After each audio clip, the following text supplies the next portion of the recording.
देवतीही बळे धरिला सायासे, देवतीही बळे धरिला सायासे, पुरोनिया नाश उपाधीचा पूर्व पक्षी धातू धिक्कारिले जन, स्वये जनार्दन तिची झाले. तुका म्हणे असे नचले तातडी, तुका म्हणे असे नचले तातडी, अनुभवे गुढी येईल कडोड. पूर्व पक्षी धातू धिक्कारिले जन, स्वये जनार्दन तिची झाले. विठोबा प्रभू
देवतीही बळे धरिला सायासे, देवतीही बळे धरिला सायासे, करोनिया नाश उपाधीचा पूर्व पक्षी धातू धिक्कारिले जन, स्वये जनार्दन तिची झाले.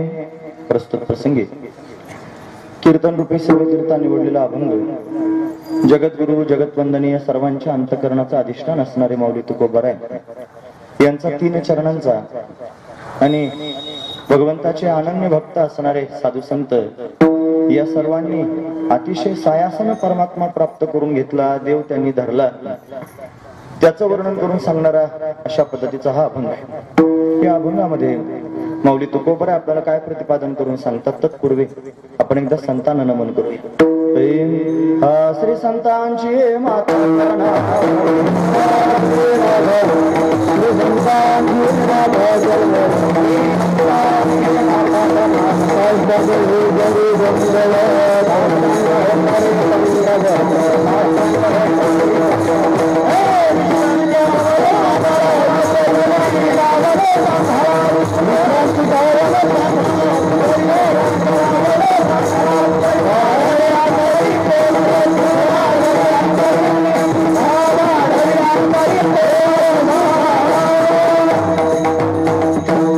पंढरीच्या देवराया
श्री संतांच्या माथा चरणावरी साष्टांग हे करी दंडवत.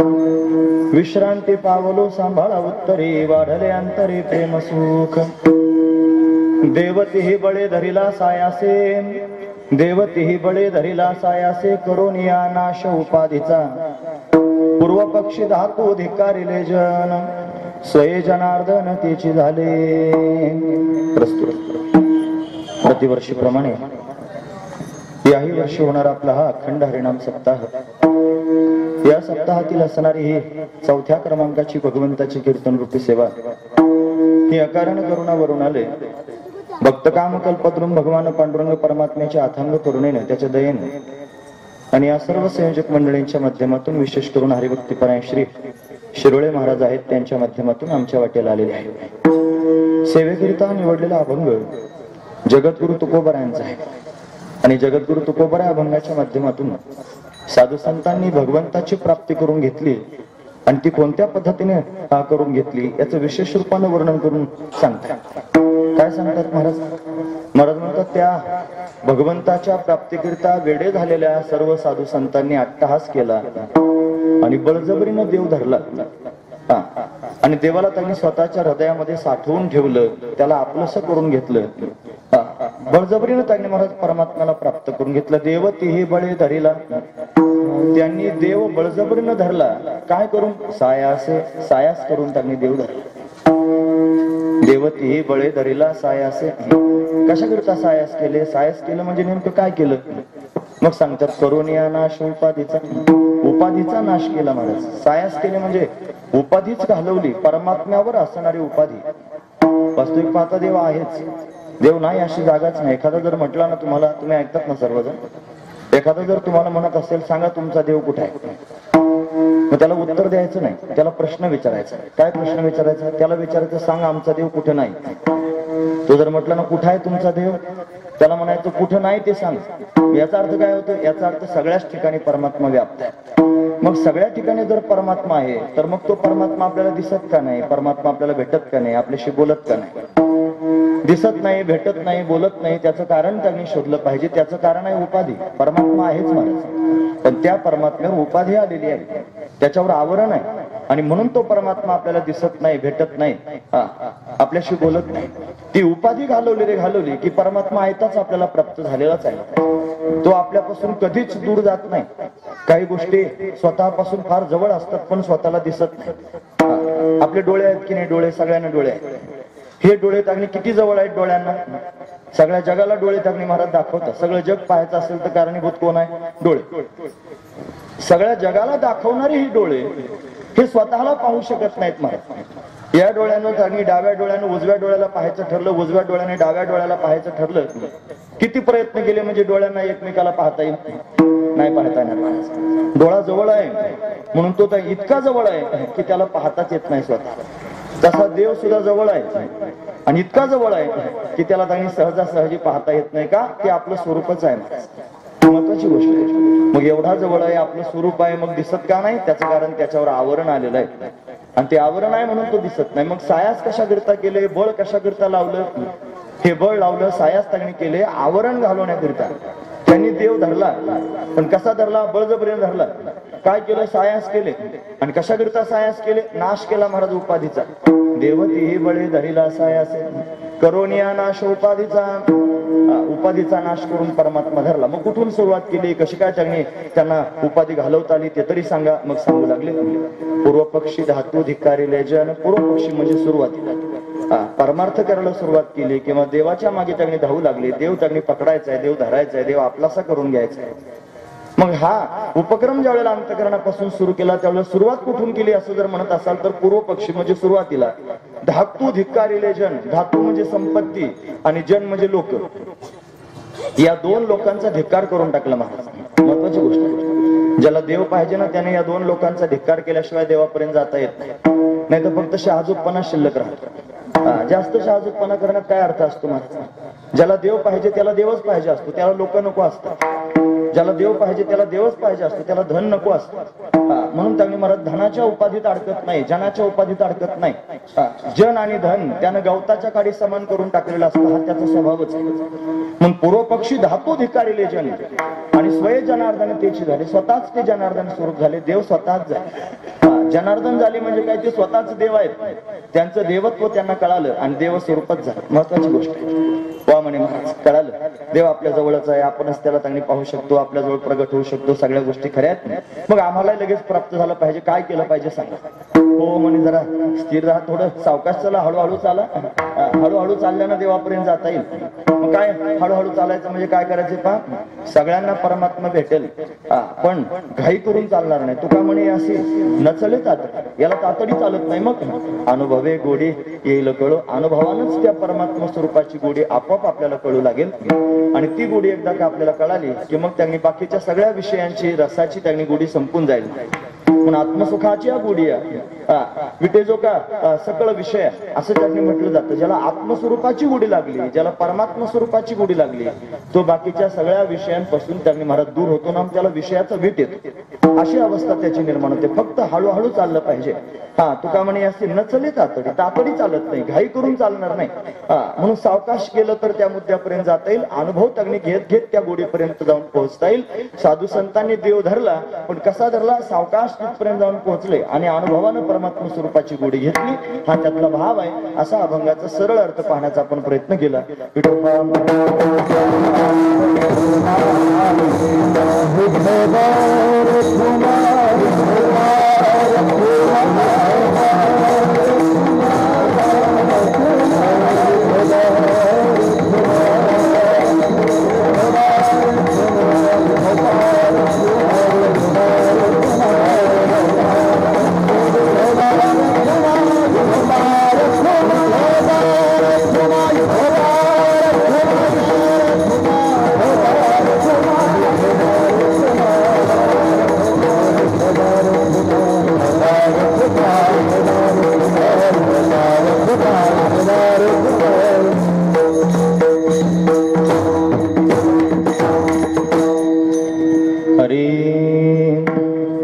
देवतीही बळे धरिला सायासे करोनिया नाश उपाधीचा पूर्व पक्षी धातू धिक्कारिले जन स्वये जनार्दन तेची झाले.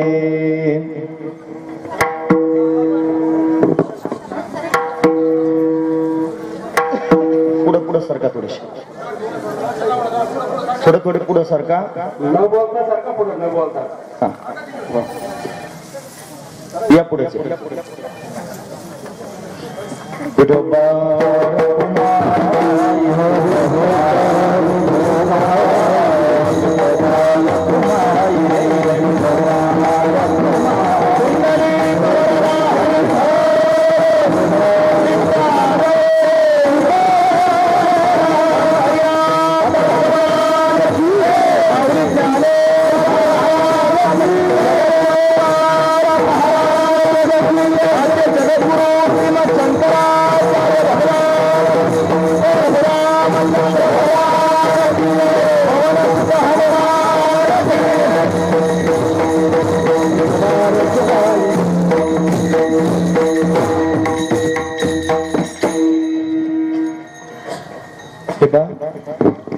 माझी विनंती आहे सगळ्या लोकांना, कुणीच मध्ये बडबड करू नका. कीर्तनात तुम्हाला नियम कीर्तनाचे कदाचित माहित नसतील, रागवत नाही, प्रेमानं सांगतो, नियम पण कळाले पाहिजेत. स्वये जनार्दन तेची झाले. प्रस्तुत आपल्या आळकुटी गावामध्ये त्याच्या आधी 2-3 वेळेला सेवा करण्याचा योग आम्हाला जुळून आला. त्याच्यानंतर मध्यंतरीच्या कालात त्यांनी या कालखंडामध्ये आणि भागवत कथा प्रत्येक वेळेला असायच्या. संयोजक मंडळी संपर्क करत होते, पण कथा कुठे असली की कीर्तनाला येता येत नाही. कर्मधर्म संयोगानं कथा आता आहे, पण थोडी उशिरा सुरू होणार आहे. म्हणून आजचा हा योग जुळून आला आणि सेवा करण्याची संधी प्राप्त झाली. प्रभू रामचंद्रांचं हे असणारं दिव्य मंदिर आहे. बऱ्याच वर्षांपासून आपण या ठिकाणी सेवा करतो आहोत. आम्हाला या वर्षी तुमच्या सेवेमध्ये सहभागी करून घेतलं, आनंदाची गोष्ट आहे. ते म्हटले जास्त ऐकायचं आहे म्हणून अगदी वेळेत कीर्तन सुरू झालं आणि खरोखर 10 मिनिटं आधी माझं बोलणं सुरू झालं. आमचं लक्ष असतं गाड्याला. कीर्तन सुरू झाल्यापासून आमचं बोलणं सुरू व्हायला 7:45 तरी नक्की वाजता. 7 ते 9 जर कीर्तन असलं मग तिथून पुढे त्यांनी बोलणं सुरू होतं. पण आज त्याच्या आधी त्यांनी बोलणं सुरू झालंय म्हणजे नक्कीच तुम्हाला 5-10 मिनिटं जास्त ऐकताय. आणि त्याच्यात मी खोडील बाबा आहे, मला जरा खोड आहे कशाची थोडी लांबवायची खोड आहे, कीर्तन लांबायची, कारण आता लोकांना माहितच झाले ते. आणि मी मुद्दाम लांबवतो महाराज, त्याचं कारण वैतागून लोक म्हणतील हे असलं पुढच्या वेळेला बोलू नका. पण तसं होत नाही महाराज, बऱ्याच वेळा लांबवलं तरी म्हणतात यालाच बोलवा परत, कशाकरिता आता बोलवा म्हणत असतील माहित नाही, पण असू द्या मग. घोड्याच्या करुणियानाश उपाधीचा हा सगळा परमार्थाचा आपण अट्टहास करतो आहोत. कशाकरिता अट्टहास करतो आहोत परमार्थाचा, याचा जर बारकाईने विचार केला तर सगळ्या लोकांच्या दृष्टीत त्यांनी महाराज एकच गोष्ट आहे. इथं त्यांनी सप्ताह चालू आहे, हे सगळे लोक एकत्र येतात, कथा कीर्तन होतात, आणि त्यांना जर बाहेर त्यांनी कोणीतरी विचारलं का इथं काय चाललं, हे लोक काय करतात, सहज माणूस उत्तर देतो ते सगळे देवदेव करतात. काय करतात, देवदेव करतात. अहो सगळेच लोक देवदेव करतायत, देवदेव तागणी करणारा कोणी सापडतच नाही. सगळेच लोक स्वभावताची भजनशील, सगळेच स्वभावता भजनशील आहेत. जसं शास्त्र म्हणतं खालारा धावे पाणी, तुकोबाराय म्हणतात, पाणी जर त्यांनी जमिनीवर ओतलं तर ते ओतलेलं पाणी त्यांनी महाराज उताराच्या दिशेने धावतात, सहजच उताराच्या दिशेने धावतात. तसे सगळ्या लोकांची धाव आहे, सगळे लोक धावतायत. जे स्वतःला पारमार्थिक म्हणतात ते पण धावतात, जे स्वतःला सांसारिक म्हणतात ते पण धावतात, जे ज्ञानी आहेत ते पण धावतात, जे अज्ञानी आहेत ते पण धावतात. आणि सगळ्यांची धावपळ मात्र एकाच ठिकाणी जाण्याकरता, सगळ्यांची धावपळ एकाच स्थानापर्यंत जाण्याकरता आहे. कसं काय सगळ्यांची धावपळ एका ठिकाणी, संसारातले लोक संसार मिळवण्याकरिता धावतात, परमार्थातले लोक परमात्मा मिळवण्याकरिता धावतात. तुला काही समजतं की नाही, संसारातल्या आणि परमार्थातल्या लोकांची धावपळ एकच आहे म्हणतोस, असं आहे. तुम्ही ऐकतात ना सर्वजण, थोडं शास्त्र ऐकलं पाहिजे.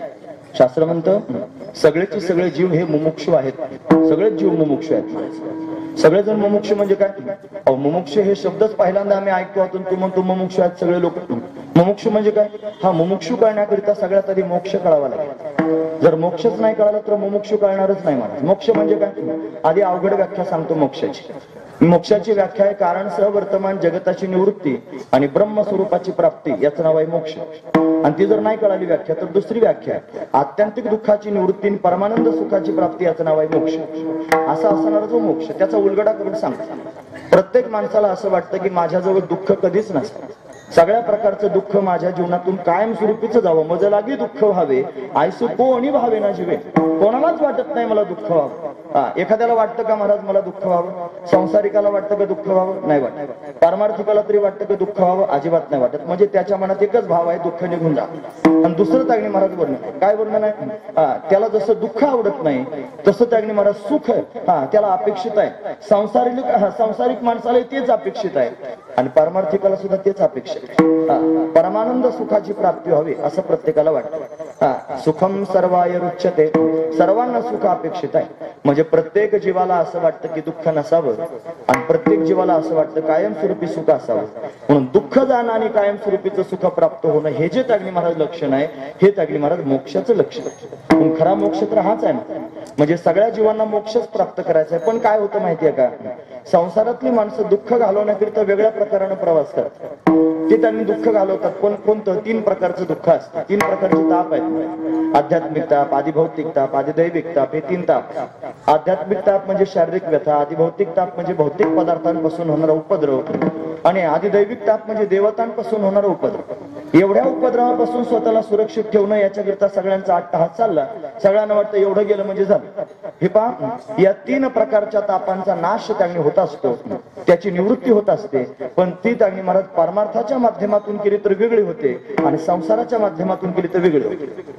सांसारिक लोक त्यांनी हे 3 प्रकारचे ताप घालवण्याचा प्रयत्न करतात, पण त्या तापाची निवृत्ती त्यांच्याच्यानं कारण कायमस्वरूपीची होत नाही, ती लयरूप निवृत्ती होती. समजा त्यांनी आध्यात्मिक तापात म्हणजे शारीरिक व्यथा व्हायला लागली. आज एखाद्या माणसाला ताप आला, थंडी वाजून आली थरथरून, आणि तो दवाखान्यात गेला, डॉक्टरांनी त्याचं रक्त लघवी तपासलं आणि मग कळालं की याला मलेरिया झाला. मग मलेरियाची औषधं दिली, त्याचा तो ताप गेला. मग एक ताप गेल्यानंतर 8 दिवसांनी टायफॉइडचा ताप येणार नाही कशावरून, त्याला दुसरा ताप येऊ शकतो. म्हणजे ताप गेला नाही का, आधीचा गेला ना, दुसऱ्यांदा टायफॉइड, मग तो बरा केला. मग निमोनियाचा ताप तो बरा केला. मग आणखी त्यांनी डेंग्यूचा ताप आला, तो बरा केला. मग आणखी चिकुनगुन्या आला, मग तो बरा केला. किती प्रकारचे ताप आहेत महाराज, एक घालवलं की दुसरं येतोच. त्या तापाची कायमस्वरूपीची निवृत्ती त्यागणी महाराज सांसारिक साधनांनी होऊ शकत नाही.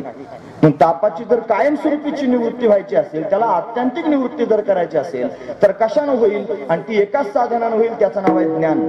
ज्ञानानं निवृत्ती होईल महाराज. आता ज्ञान कशाचं, गुरुजी म्हणायचे, गुरुजी म्हणजे वैकुंठवासी रंगनाथ महाराज परभणी. ते म्हणायचे, कशाचं वांग्याचं ज्ञान का कांद्याचं ज्ञान? ज्ञान झालं म्हणजे ताप जाईल. अरे कशाचं ज्ञान बाकीचं नाही, ज्ञान ज्ञान म्हणत असताना स्वरूपाचं ज्ञान, आत्मस्वरूपाचं ज्ञान, आत्मज्ञान. मी कोण आहे याचं ज्ञान. एकदा कळालं रे कळालं मी कोण आहे की मग त्यागणी महाराज तीनही प्रकारचे ताप निघून जातील आणि कायम स्वरूपीचे जातील. महत्वाची गोष्ट आहे. म्हणून ज्या ज्या लोकांना स्वतःच्या स्वरूपाचं ज्ञान झालं नाही ते ताप घालवण्याकरिता फिरतायत, पण त्यांचा ताप मेले तरी संपणार नाही, मरेपर्यंत संपत नाही. ते सांसारिक लोक आहेत. आणि पारमार्थिक लोक सुद्धा ताप घालवण्याकरिता फिरतायत, पण त्यांचा ताप त्यांनी जातो कशानं जाईल तर ज्ञानानं जाईल. म्हणून ज्ञान अतिशय महत्वाचं आहे.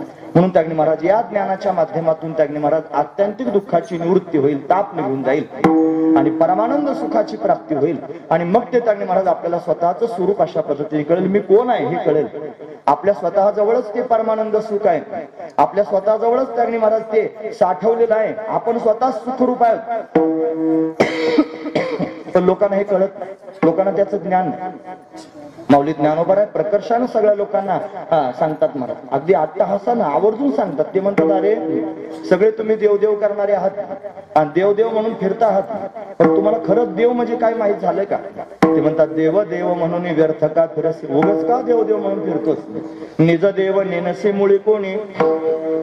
तुझ्याजवळ असणारा खरा देव जर तुला माहित नाही, तो देव कोण आहे हे जर तुला कळालं नाही, कशा करता फिरतोस वेड्या? देव देव म्हणून व्यर्थ का फिरसी, निज देव नेनसी मुळी कोणी. देवा नाही रूप, देवा नाही नाव, देवा नाही गाव कोठे काय.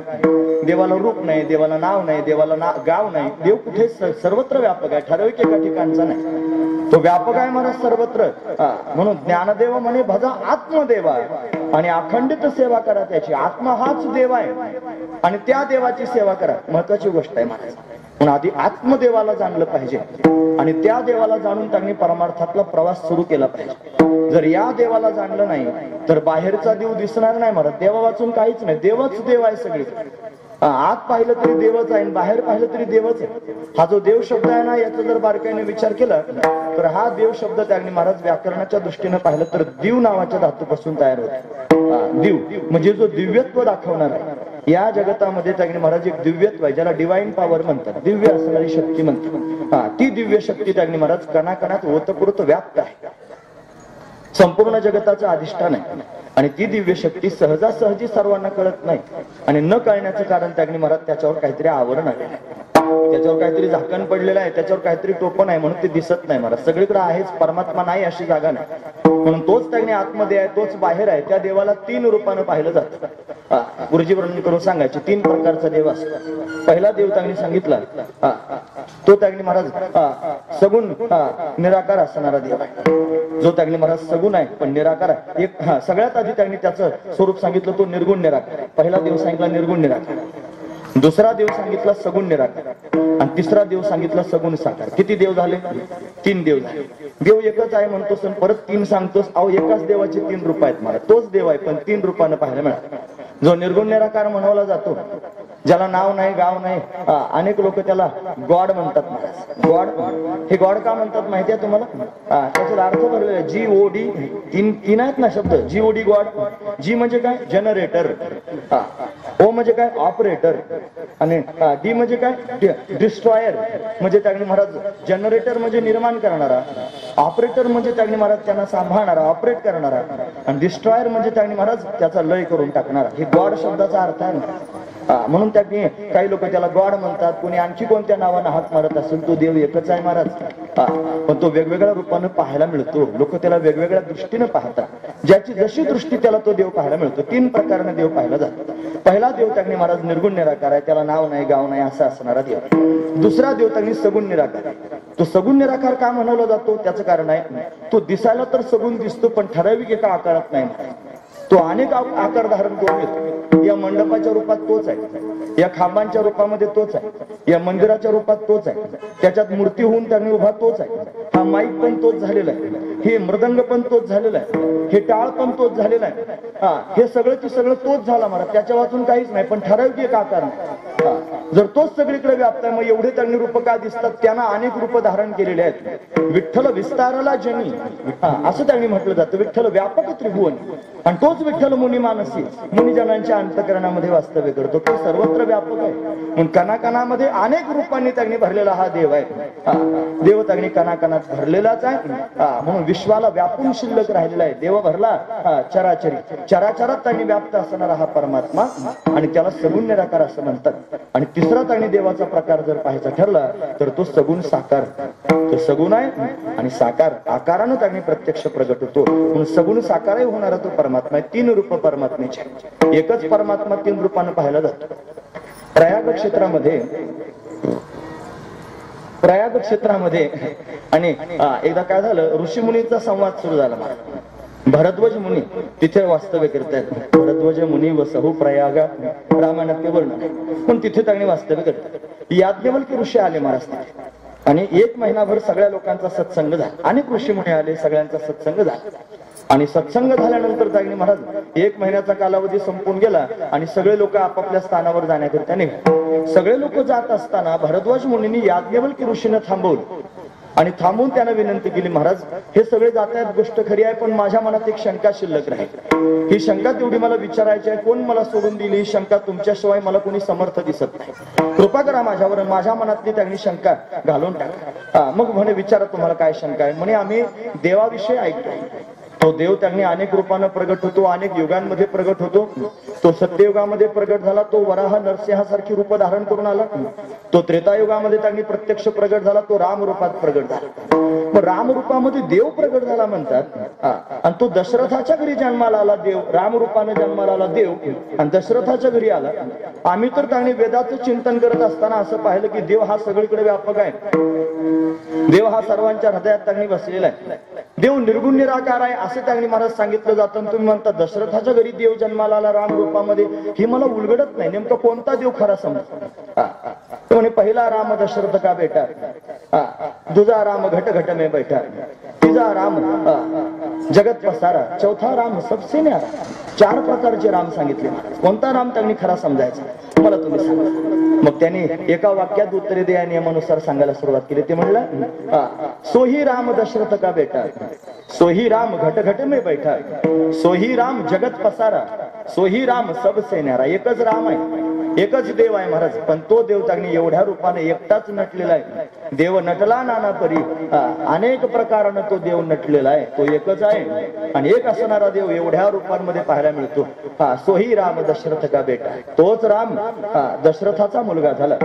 सोही राम घट घट में बैठा, सर्व घट घटात तोच राम भरलेला आहे. माऊली ज्ञानोबराय वर्णन करून सांगतात, हे सर्व घटी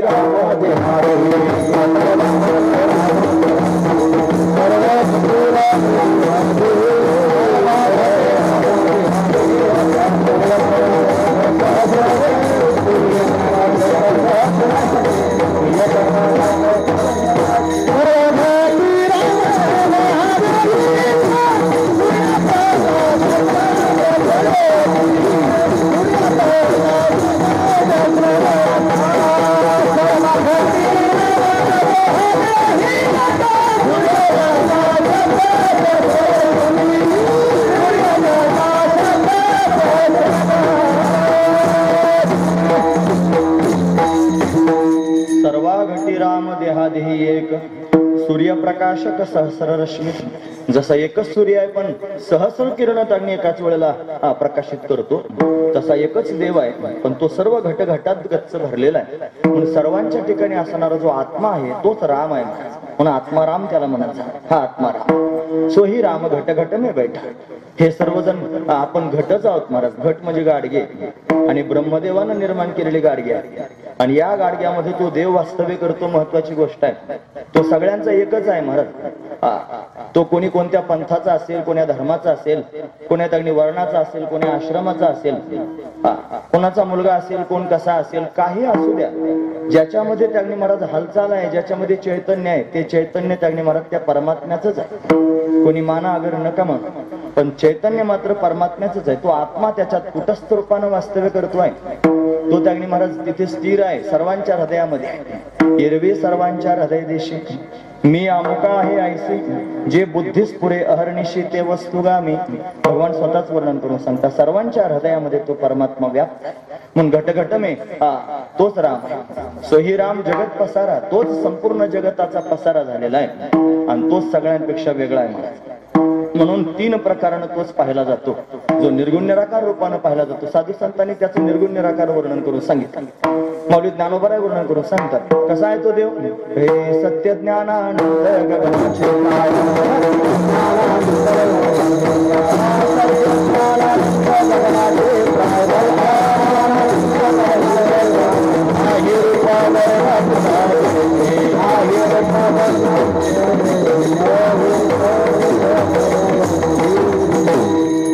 तो सत्य आहे, तो ज्ञान आहे, तो अनंत स्वरूप आहे, तो गगनाचे प्रावरण आहे, नाही रूप वर्ण गुण जेथे असा असणारा तो आहे.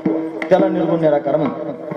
तोच परमात्मा सगुण निराकार आहे. कसं काय सगुण निराकार आहे? तो सगुण रूपाने दिसतो पण ठराविक आकारात नाही. म्हणून त्याचंही वर्णन साधू संतांनी करून सांगितलं. ते म्हणतात सर्वत्र व्यापक आहे. हरी हा व्यापक सर्वगत. हरी हा व्यापक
त्यावेळी फक्त अडकवल्यानंच जर देव भेटत असता तर काही लोक खुटीला अडकून ठेवतात ना.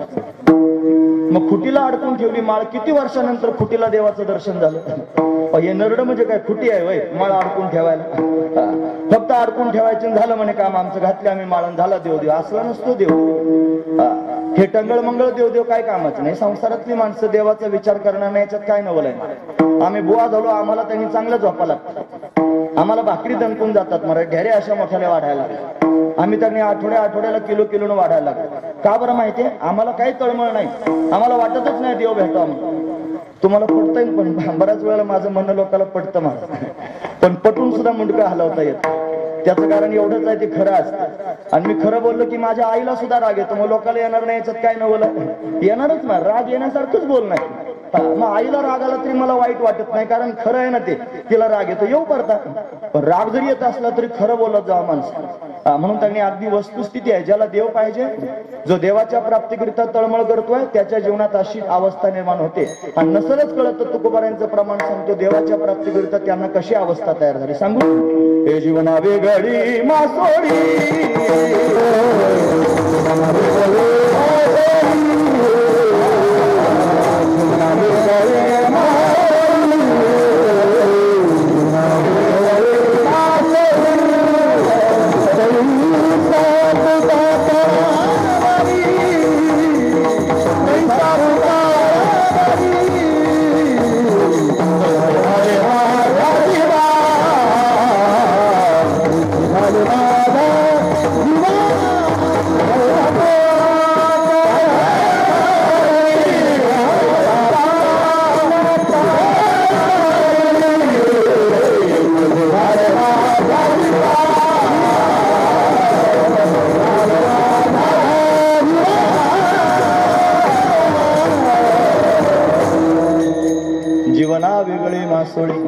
जीवन म्हणजे पाणी आणि मासोळी म्हणजे मासा. पाण्याच्या बाहेर काढल्यानंतर मासा किती तासांनी मरतो तुम्ही ऐकतात ना पण सगळेजण. परत विचारू का, पाण्याच्या बाहेर काढल्यानंतर मासा किती तासांनी मरतो. अहो तास कशाला लागतील त्याला मरायला. तो बाहेर काढला की तळमळ तळमळ करतो. हे असे प्रश्न काय विचारावे लागतात, लोक ऐकतात की नाही पाहायला. नाही तर तुम्ही नाही ऐकलं कोणाला सांगायचं. नाही तर फक्त शरीरानं कथेत कीर्तनात येऊन बसायचं, मनानं घरी जायचं आणि भटकून यायचं, सगळीकडे भटकून द्यायचंच नाही कीर्तनकारांना. लोकांना महत्वाची गोष्ट आहे, मग ते मुद्द्यावरच आले पाहिजे आणि त्याने ऐकलंच पाहिजे बळजबरी. नाही तर कशाला 2 तास जीवनातले खर्च करायचे. ज्यांना त्यांनी 2 तास खर्च केल्यासारखे वाटत नसतील, पण आम्हाला वाटतात ना खर्च केल्यासारखे, क्षणभरही व्हायला जाऊ नये, अखंड भगवंताचं चिंतन करा. लक्षपूर्वक ऐका, मासा पाण्याच्या बाहेर काढल्यानंतर त्यांनी म्हणत काही क्षणात मरतो, मरताना तरफड तरफड करतो. जीवना वेगळी मासोळी तैसा तुका तळमळी, तैसे झाले माझ्या जीवा केव्हा भेटशी केशवा, हे भगवंता केव्हा मला भेटशील. अशी अवस्था त्यांनी म्हणत भगवंताच्या प्राप्तीकरिता व्हावी लागते. हे त्यांनी अंतकरणापासून भगवंताची आस लागलेली मंडळी आणि ते देवाला शोधण्याकरिता निघालेले आहेत. त्यांना देव शोधायचा. त्यांना सर्वप्रथम त्यांनी देव दिसला. तो देव कळाला म्हणे काय, तो देव वैकुंठात राहतो, तो साकेत धामात राहतो, तो गोलोक धामात राहतो, तो कैलासात राहतो. असा देव त्यांनी सगळ्यात आधी दिसला. तो जाणवला. मग त्याच्या प्राप्तीकरिता अट्टहास सुरू केला. मग ज्यावेळेस जास्त त्यांनी म्हणत त्याच्यात उतरायला सुरुवात केली, देव देव म्हणत म्हणत, मग त्यांनी कोणीतरी सांगणारा भेटला. तो म्हणला अरे एवढा लांब जायची काय गरज आहे. तोच देव त्यांनी सगळीकडे गच्च भरलेला आहे. तो कणाकणात त्यांनी गच्च भरलेला आहे. त्याला जरा कणाकणात पाहायला सुरुवात करतो, इथंच दिसेल. मग त्याला कणाकणात शोधायचा प्रयत्न केला, पण कणाकणात दिसेना मला, तो सापडेन. मग अजून कोणीतरी सांगणारा भेटला आणि त्या सांगणाऱ्याने सांगितलं वेड्या, तुला जर बाहेरचा देव पाहायचा असेल तर आधी तुला आतला देव पाहावा लागेल, जो आतमध्ये भरलेला आहे. आतल्या देवाचं ज्ञान झालं रे झालं की बाहेरचा देव सहजच कळेल. आणि बाहेरचा देव कळाल्यानंतर काहीच काम शिल्लक राहणार नाही. मग तो जो तिसरा देव सांगितला सगुण साकार, त्याच्या भेटीची आस अंतकरणात निर्माण होईल. म्हणून आधी सगळ्यात आधी जर देव शोधायचा असेल तर बाहेर फिरण्यापेक्षा, बाहेर पाहण्यापेक्षा त्यांना आत डोकावून पाहावं. त्याच्या आत देव भरलेला आहे. मग देव पाहावया गेलो, तेथे देवाचे होऊन ठेलो, तिथं देवच होऊन राहिलो. महत्वाची गोष्ट आहे. म्हणजे जी माणसं देव शोधण्याकरिता निघाले त्यांना बाहेर देव नंतर भेटला गोष्ट खरी आहे, पण आधी आतला शोधावा लागतो. आणि आज ज्या दिवशी सापडला त्या दिवशी बाहेर दिसू लागला. झाला अंगे देव होईल आपण तयास हे जन अवघे देव. जो स्वतः देव झाला त्याला जगामध्ये देव दिसला. म्हणून त्यांनी सर्व भूतमात्रांमध्ये देव जर पाहायचा असेल आधी आपल्यातला देव पाहावा लागेल. म्हणून सर्वभूती पाहे एक वासुदेव, सर्वभूती पाहे एक वासुदेव, सर्वभूती पाहे एक वासुदेव, सोनिया ठाव अहंतेना, सोनिया ठाव अहंतेना, सोनिया ठाव अहंतेना. सर्वभूती पाहे एक वासुदेव, पुसोनिया ठाव अहंतेचा. प्रमाण जास्त देऊन त्यांनी वेळ घालावा वाटत नाही, पण काय माहितीये का, आमचा घसा खराब झालेला आहे जास्त बोलून बोलून. आणि डॉक्टरांनी आणखी काय काय सांगितलं, जर जास्त बोलला तर बोलणंच बंद होत आहे.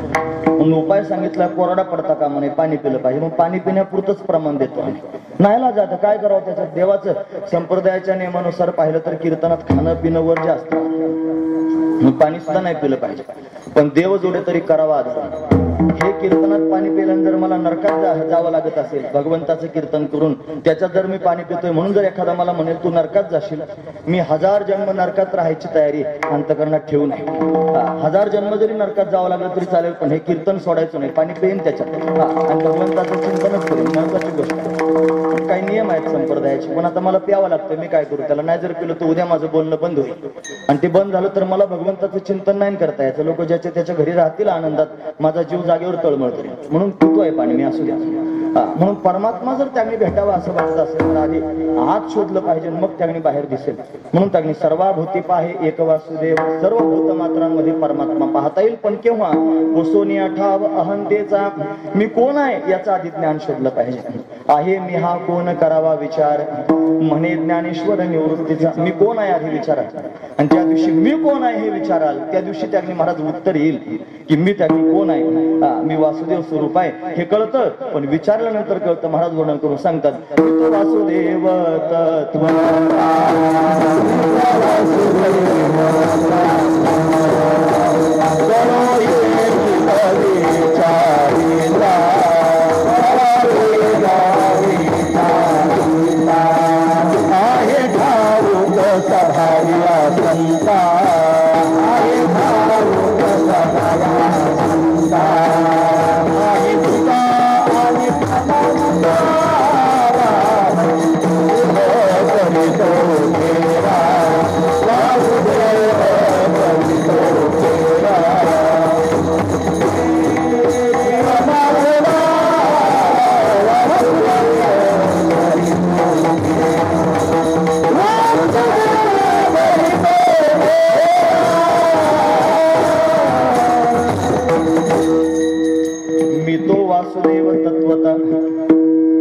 शब्दाचा अर्थ तो जो सर्व ठिकाणी वास्तव्याला राहतो त्याचं नाव आहे वासुदेव. तो वासुदेव मीच आहे हे त्यांनी कळेल. तत्वता, तत्व, तत् नामते आणि त्वम म्हणजे तू, ते तू आहेस असं कोण सांगेल. कळो येईल विचारीचा. कोणाला तरी विचारलं, कोणाला विचारल्यावर कळेल. ज्यांना ठाऊक आहे त्यांना विचारलं पाहिजे. कोणाला ठाऊक आहे ठाऊक कसा भाग्या संता, जे भाग्यवान संत आहेत त्यांना ते ठाऊक आहे. आणि मग ते सांगतील की बाबा ज्या देवाच्या शोधाकरिता तू निघालास तो देव तूच आहेस. मग ते महावाक्याचा उपदेश करतील. ते म्हणतील तत्त्वम अशी. वेदामध्ये वाक्य सांगितले की नाही महाराज, त्या वाक्यामध्ये केवल वाक्य त्यांनी आहेत. केवल वाक्य, या केवल वाक्यामध्ये 2 प्रकारचे वाक्य तुम्ही ऐकतात ना सर्वजण. अवघड असू द्या पण हे कधी ऐकणार आहोत. कीर्तनात 2 तास त्यांनी महाराज हिंगणांग चिंगणांग गप्पा गोष्टी करून त्यांनी महाराज विनोद त्यांनी सांगायचे. लोक म्हणायचं फार चांगलं झालं. विनोद तो कुठं ऐकता येतात महाराज दुसरीकडे सुद्धा. कीर्तन काय विनोद सांगायची जागा आहे. म्हणून ते त्याच्याकरिता कीर्तन नाही, हे काहीतरी पदरात पाडून घेता आलं पाहिजे. महत्वाची गोष्ट. 2 वाक्य आहेत वेदामध्ये.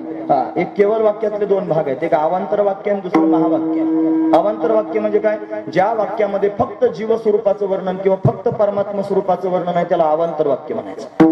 आणि ज्या वाक्यामध्ये जीव आणि परमात्मा एकच आहे असं सांगितलं जातं त्याला महावाक्य म्हणायचं. म्हणून जेव्हा संत आपल्या जीवनात प्राप्त होतील आणि ते संत त्यांनी महाराज आपल्या जीवनात प्राप्त होऊन आपल्याला उपदेश करतील कशाचा, स्वतःच्या स्वरूपाचा.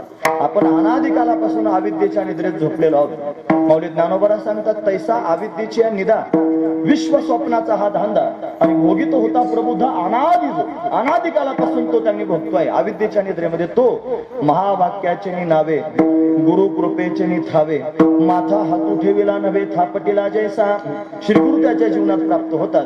त्याला त्यांनी अशा पद्धतीने कुरवाळतात, त्याला सांगतात की बाबा ते ब्रह्म तू आहेस, महावाक्याचे नावे. आणि मग त्याला कळतं अहम ब्रह्मास्मी, मी ब्रह्मरूप आहे. हा बोध त्याच्या अंतःकरणामध्ये ठसावतो. मग तो त्यांनी सहजच म्हणू शकतो मी तो वासुदेव तत्वता. मग त्याला आपोआपच कळतं मी वासुदेव सुदेव. ज्या दिवशी स्वतःच्या देवत्वाची जाणीव होते आणि त्या दिवशी एक दृष्टी प्राप्त होते ना, त्याची जी दृष्टी आहे ना ती व्यापक दृष्टी होते. त्या दृष्टीत देव उतरतो आणि त्याच्या दृष्टीने जर पाहिलं तर कानाकानात देवच देव दिसतो. मला देवाचं दुसरं काही दिसत असेल, त्याला सगळीकडे देव दिसतो जो स्वतः देव झाला. झाली संध्या संदेह माझा गेला, आत्माराम हृदयी प्रगटला. जो स्वतः देव झाला आणि त्यानं जर पाहायला सुरुवात केली तर सगळीकडे देवच देव. मग वाढ धाकुटे न म्हणती, सजीव निर्जीव नेनती, देखलिया वस्तू ते उजलोटीते मीच म्हणून. म्हणून त्यांनी महाराज त्याला त्यांनी कणाकणात देव दिसतो. त्याला त्यांनी महाराज दगडा मातीत देव दिसतो. त्याला त्यांनी महाराज जनावरांमध्ये प्राण्यांमध्ये देव दिसतो, भूतमात्रांमध्ये देव दिसतो. त्याला माणसात देव दिसतो. त्याला त्यांनी महाराज सगळीकडे देवच देव. देवा वाचून दुसरं काय दिसत. विठ्ठल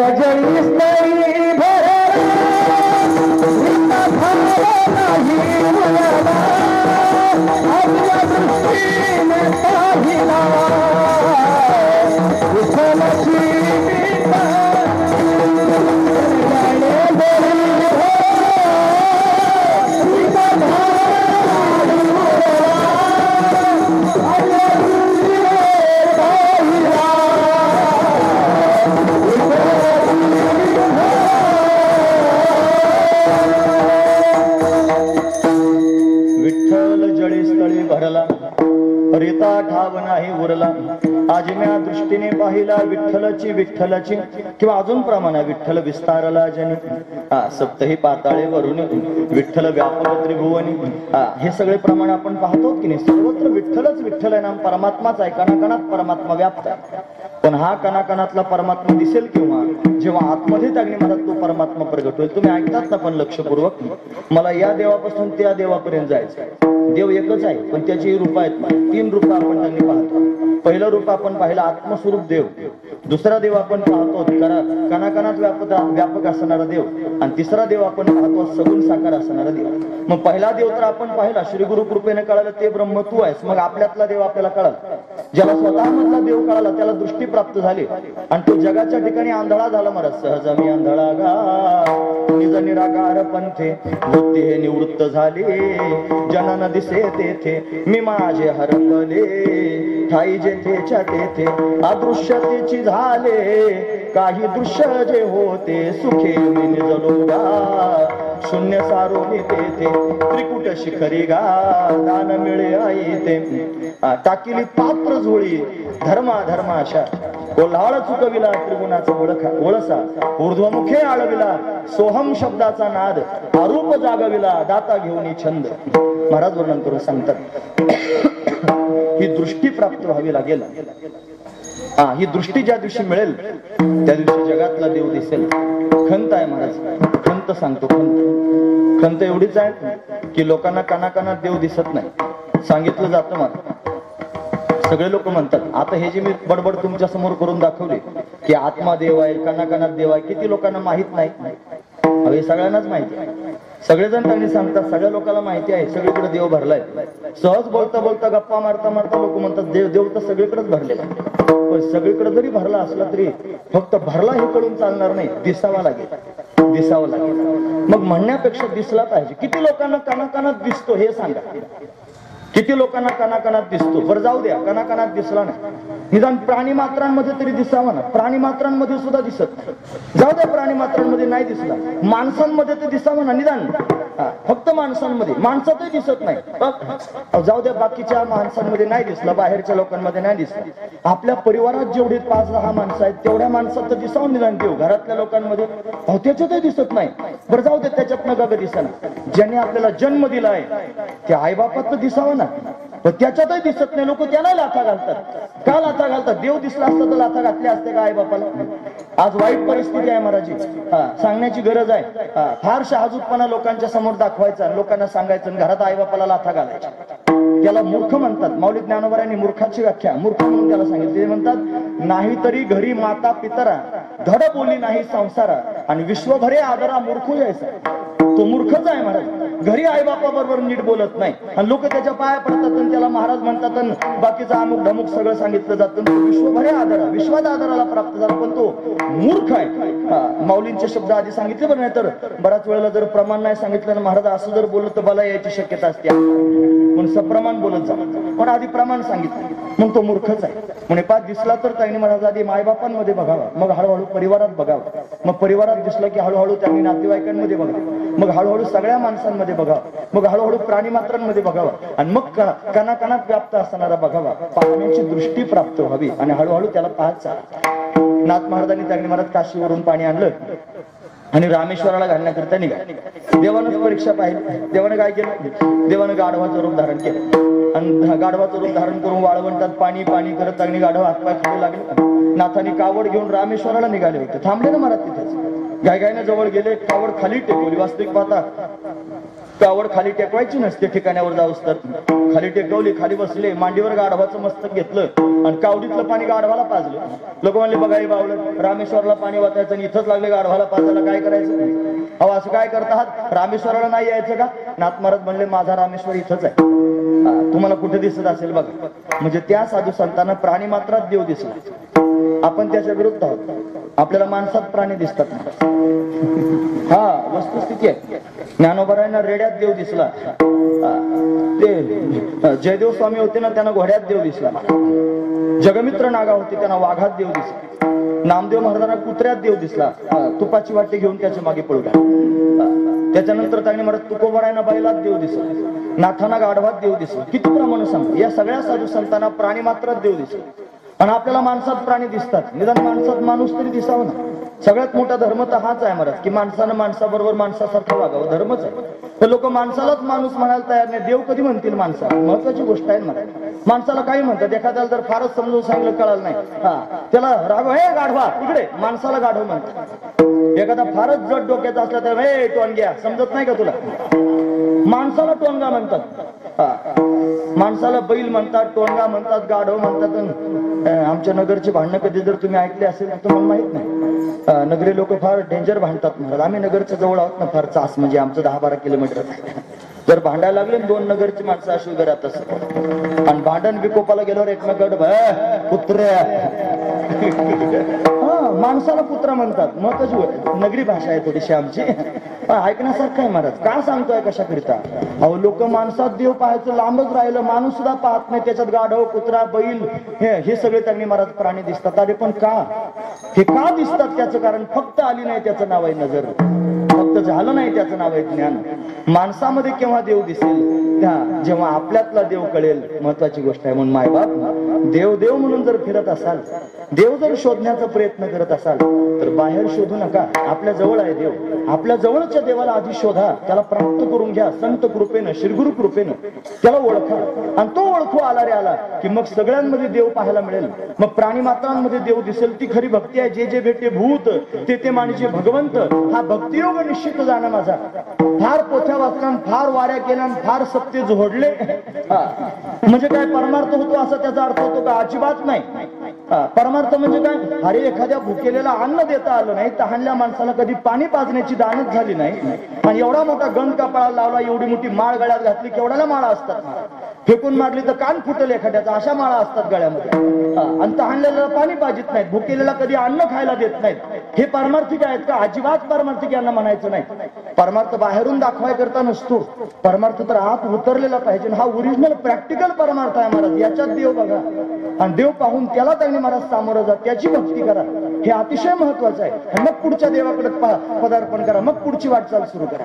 ज्याला स्वतःतला देव कळाला त्याला जगात देव दिसतो आणि ज्याला जगात देव दिसू लागला तो त्यांनी महाराज अद्वैत स्थितीला प्राप्त होतो आणि तिथे त्याला आवडत नाही महाराज. तो म्हणतो अद्वैती तो नाही माझे समाधान,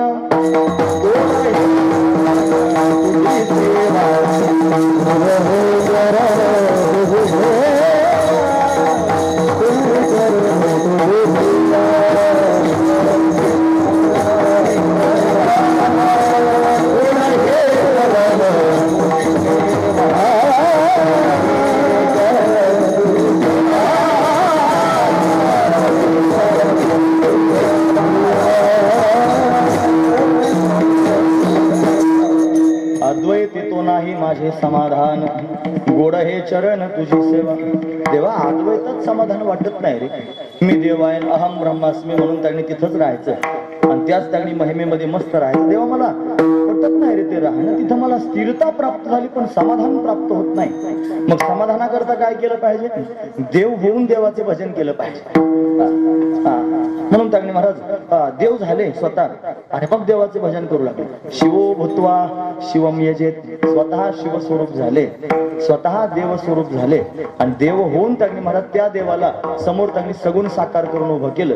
ब्रह्मज्ञानाच्या भूमिकेत गेले आणि ब्रह्मज्ञानाला लात मारली. महाराज नको ब्रह्मज्ञान, आत्मस्थिती भाव, मी भक्त तू देव आहेसे करी, मी भक्त असावं तू माझा देव असावास, असं काहीतरी कर अशी त्याला विनंती केली. त्याला म्हणले नलगे हे मज तुझे ब्रह्मज्ञान, गोजरे सगुण रूप पुरे, लागला उशीर पतित पावना, गेला वचना विसरोनिया. ब्रह्मज्ञान, ब्रह्मज्ञान म्हणजे काय? ब्रह्म शब्दाचा अर्थ आधी कळायला पाहिजे. व्याकरणाच्या दृष्टीने जर पाहिलं तर ब्रह्म हा जो शब्द आहे ना, हा व्रीही नावाच्या धातूपासून तयार झाला. व्रीही आणि त्या व्रीही धातूचा अर्थ असा तो व्रीही व्यापकत्वे, जे व्यापक आहे त्याला म्हणायचं ब्रह्म. मग त्या ब्रह्मस्वरूपाच्या ठिकाणी देशभेद नाही, कालभेद नाही, वस्तुभेद नाही. सगळ्या देशामध्ये जे व्याप्त आहे, भारतात आहे, पाकिस्तानात आहे, अफगाणिस्तानात आहे, अमेरिकेत आहे, ऑस्ट्रेलियामध्ये आहे, सगळ्या देशांमध्ये व्याप्त आहे. नवे कणाकणात व्याप्त आहे. देशभेद नाही. त्याच्या ठिकाणी कालभेद नाही. तो काल होता, आज होता, उद्या पण आहे. कालभेद नाही. त्याच्यामध्ये वस्तुभेद नाही. सगळ्या वस्तूंमध्ये आहे. प्रत्येक वस्तू वस्तूत भरलेला आहे. म्हणून सगळ्या ठिकाणी जे व्याप्त आहे त्याला म्हणायचं ब्रह्म. म्हणजे ब्रह्म त्यांनी कळालं पाहिजे. मला सांगत असताना लिहावं कसं हे सुद्धा लोकांना कळत नाही. हल म लावायचं का मल ह लावायचं, ब्रह्म लिहिता. म्हणून ते कागदावर सुद्धा लिहिता येत नाही तर त्याचं ज्ञान केव्हा होईल? आणि त्याचं ज्ञानच नाही झालं तर नको केव्हा म्हणता येईल? महत्वाची गोष्ट आहे. आम्ही कंबर बांधल्यावर छाप मध्ये म्हणतो नको ब्रह्मज्ञान. अरे तुला मिळू दे ना आधी प्राप्त करून घ्यायचं, मग नको म्हणायचं. प्राप्तीपूर्वक त्यांनी नकार महत्वाचा आहे महाराज. प्राप्त न होता जर नाही म्हणायला लागलं तर त्याचा काय उपयोग आहे? तुकोबारांना प्राप्त झालं आणि मग म्हणतात नको ब्रह्मज्ञान. तुकोबारांना प्राप्त झालं, तुकोबारांना कळालं व्यापक असणारं परमात्मा तत्व, त्यांना कळालं कणाकणात व्यापक आहे तो देव, त्यांना कळालं माझा आत्माच देव आहे, त्यांना कळालं सर्वत्र देवच देव आहे, देवातून काही शिल्लक नाही. याला म्हणायचं ब्रह्मज्ञान. आणि या ब्रह्मज्ञानाकरिताच आपण जन्माला आलो. आपण माणूस का झालो? हे ब्रह्मज्ञान मिळवण्याकरिताच. तुम्ही ऐकतात ना सर्वजण? मी आरडाओरडा करून घसा कोरडा करतोय. कशाकरिता? मला वाटतं तुम्ही ऐकलं पाहिजे सगळ्यांनी. एक शब्दही वावगा बोलत नाही आणि एक मिनिटही तुमचा त्याने व्यर्थ व्हायला जाऊ देत नाही. लक्षपूर्वक आहे. महत्वाचं सांगतो. माणसाचं शरीर देवाने कशाकरिता दिलंय? हे ब्रह्मज्ञान प्राप्त करून घेण्याकरिताच दिलंय. जर आपल्याला माणसाचं शरीर प्राप्त झालंय आणि आपण या व्यापक असणाऱ्या ब्रह्मस्वरूपाचं ज्ञान प्राप्त करून घेतलं नाही तर त्यांनी महाराज ते माणसाचं शरीर मिळूनही काही उपयोग करून घेतला नाही. ज्याला माणसाचं शरीर मिळालं आणि ब्रह्मज्ञान प्राप्त करून घेतलं नाही त्याला साधू संत गाढव म्हणतात. प्रमाण सांगू का? आधी प्रमाण सांगितलं बरं असतं. ते म्हणतात पाओन या मनुष्यपणा जो न साधी ब्रह्मज्ञाना तो लांडा गर्धबजाना पुच्छे विनदो पायी. परत म्हणू का? पाओन या मनुष्यपणा जो न साधी ब्रह्मज्ञाना तो लांडा गर्धबजाना पुच्छे विनदो पायी. माणसाचा जन्म प्राप्त करून सुद्धा ज्यानं ब्रह्मज्ञान प्राप्त करून घेतलं नाही तो बिगर शब्दाचा आणि दोन पायाचा गाढव आहे असं नाथ महाराज म्हणतात. बरोबर आहे की नाही? महत्वाची गोष्ट आहे. मग आपण ब्रह्मज्ञान प्राप्त करून घेतलं पाहिजे की नाही घेतलं पाहिजे? घेतलं पाहिजे. पण हे शरीर ब्रह्मज्ञानाच्या प्राप्तीकरिताच मिळालेलं आहे माणसाचं शरीर. पण याच्यातच ब्रह्मज्ञान मिळवता येतं. आणि मग ब्रह्मज्ञान मिळून थांबावं ना, साधू संत थांबले नाहीत महाराज. मग त्याच्या पुढच्या मुद्द्यात पदार्पण केलं. अद्वैत स्थितीला प्राप्त झाले पण तिथं समाधान नाही. अद्वैती तो नाही माझी समाधान. अद्वैतात समाधान वाटत नाही म्हणून गोड हे चरण तुझी सेवा, तुझ्या चरणांची सेवा करावी असं मला वाटतं. म्हणून हे भगवंता तू सगुण साकार होऊन आमच्या समोर प्रत्यक्ष प्रगट हो. म्हणून अट्टहास केला त्याच्या सगुण रूपाला पाहण्याचा आणि मग परमात्मा त्यांच्या समोर सगुण रूपामध्ये प्रत्यक्ष प्रगट झाला. त्याच्या भेटीची आस जीवनामध्ये लागली. भेटी लागे पंढरीनाथा जीवा लागली तळमळ व्यथा. हे कधी कृपा करीसी नेने, कधी कृपा करीसी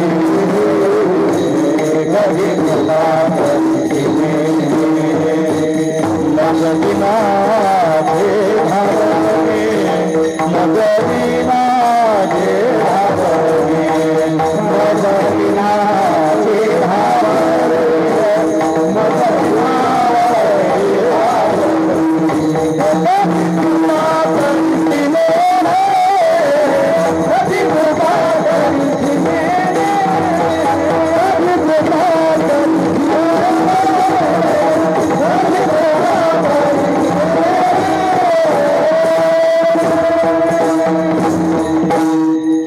भेटी लागी पंढरीनाथा, जीवा लागली तळमळ व्यथा, कधी कृपा करी सिनेने मज दिनाचे धावणे. भेटी लागी जीवा लागली से आस, पाहे रात्रंदिवस वाट तुझे. अनेक प्रमाणे सांगता येतील.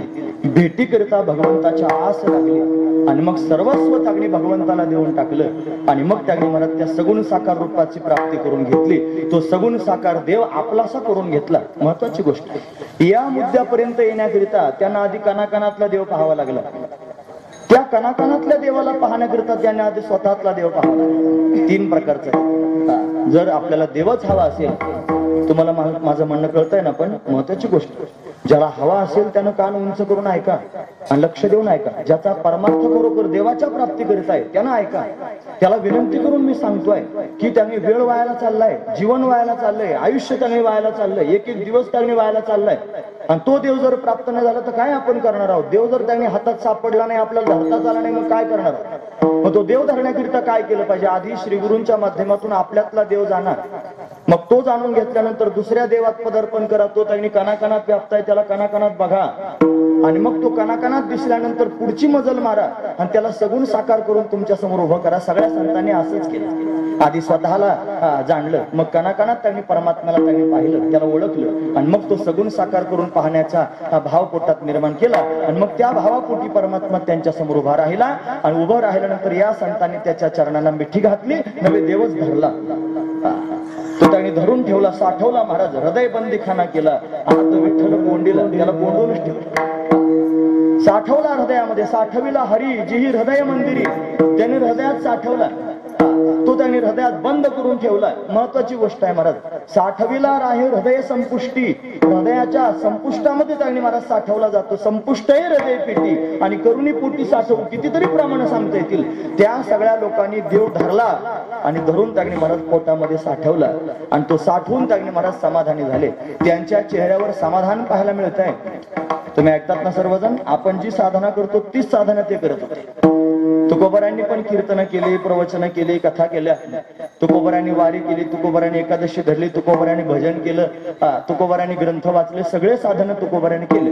पण याच साधनांच्या माध्यमातून त्यांना त्यांनी मला समाधान प्राप्त झालं आणि तीच साधना आपण करून आपल्याला समाधान प्राप्त होत. का बरं माहिती आहे का? तुम्ही ऐकतात ना सर्वजण? सरळ सरळ मुद्दा सांगतो, लक्षपूर्वक ऐका. आपण वारी करतो की नाही? तुकोबारांनी केली की नाही? केली. मग त्यांच्या वारीत आणि आपल्या वारीत काय फरक आहे? आपणही वारी करतो महाराज, पण त्यांच्यासारखी नाही. ते अंतकरणापासून घरातून निघतानाच पडशी पताक खांद्यावर टाकल्यावर मनात विचार करून चालतात की देवाला भेटायला जायचं. आज किती वारकरी असे आहेत सांगा बरं, घरातून निघताना म्हणतात की आता जाईन आणि पांडुरंगाला भेटूनच येईन. कोणाला वाटतंय सांगा पांडुरंगाला भेटायला निघालो? काहीच नाही. उलट दिंडीनं चालत, रस्त्यानं चालत असताना पताकांच्या पुढे त्यांनी मारत चालतात टोळक्याने. त्याला म्हणायचं पापाचे कळप नका म्हणून जाऊ दे. दिंडी सोडायची पुढे चालायचं महाराज, टोळक्यानेच पुढे चालायचं. अशी त्यांनी महाराज वारीत चालणारे माणसं, अशी काही माणसं वारीत चालणारे आहेत. खरं सांगतो मा, तुमच्या समोर मोठ्या माणसासमोर त्यांनी बोलू नये जास्त दाट. पण आता मी तोंडाळा आहे, असा मला असं वात्रट बोलायची सवय लागली. पण आता मी काय करू त्याला? काही लोकांना घरी व्याभिचार करता येत नाही म्हणून त्यांनी महाराज दिंडीत व्याभिचार करायला जातात. व्याभिचार करण्याची सामुग्री सुद्धा घेऊन जातात दिंडीत व्याभिचार.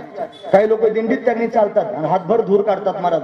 शंकर सोसायटी तिथं त्यांनी महाराज जाऊन काय काय घाण करतात काय सांगायचं. आणि वारीलाच घ्या, लोकांना सांगतात वारीला चाललो, वारीला जातो म्हणून घरी सांगून जातात. आणि अशा लोकांना देव भेटेल? ती वारी करत नाहीत, ते करतात. तुकोबाराने केली नाही पण अशी नाही केली म्हणून त्यांना देव भेटला. लोक कीर्तनाला जातात. कीर्तन त्यांनी कसं केलं पाहिजे माहिती आहे? कीर्तनाचे काही नियम माहिती आहेत? भक्ती प्रेमा विरहित इतरा गोष्टी न कराव्या आणि प्रेम भऱ्या वैराग्याच्या युक्ती विवराव्या, जेणेकरून मूर्ती ठसावी अंतरी श्रीहरीची. ऐशी कीर्तन मर्यादा आहे संतांच्या घरची.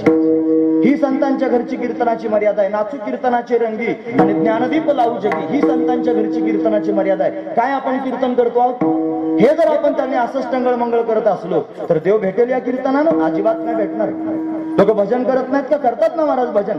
एखाद्याच्या घरी 12-5वीचं भजन असलं की त्याला आधी धाकच पडतो.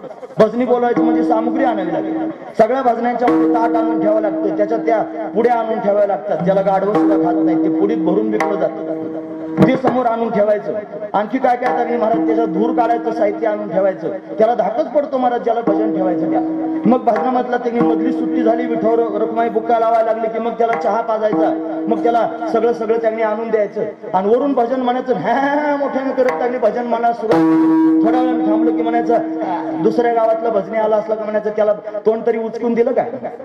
म्हणजे भजन कशा करता? देवा करता का त्याचं तोंड बंद कराय करता? सरळ गोष्ट आहे. फक्त फरक एवढाच आहे, मी खरं बोलतोय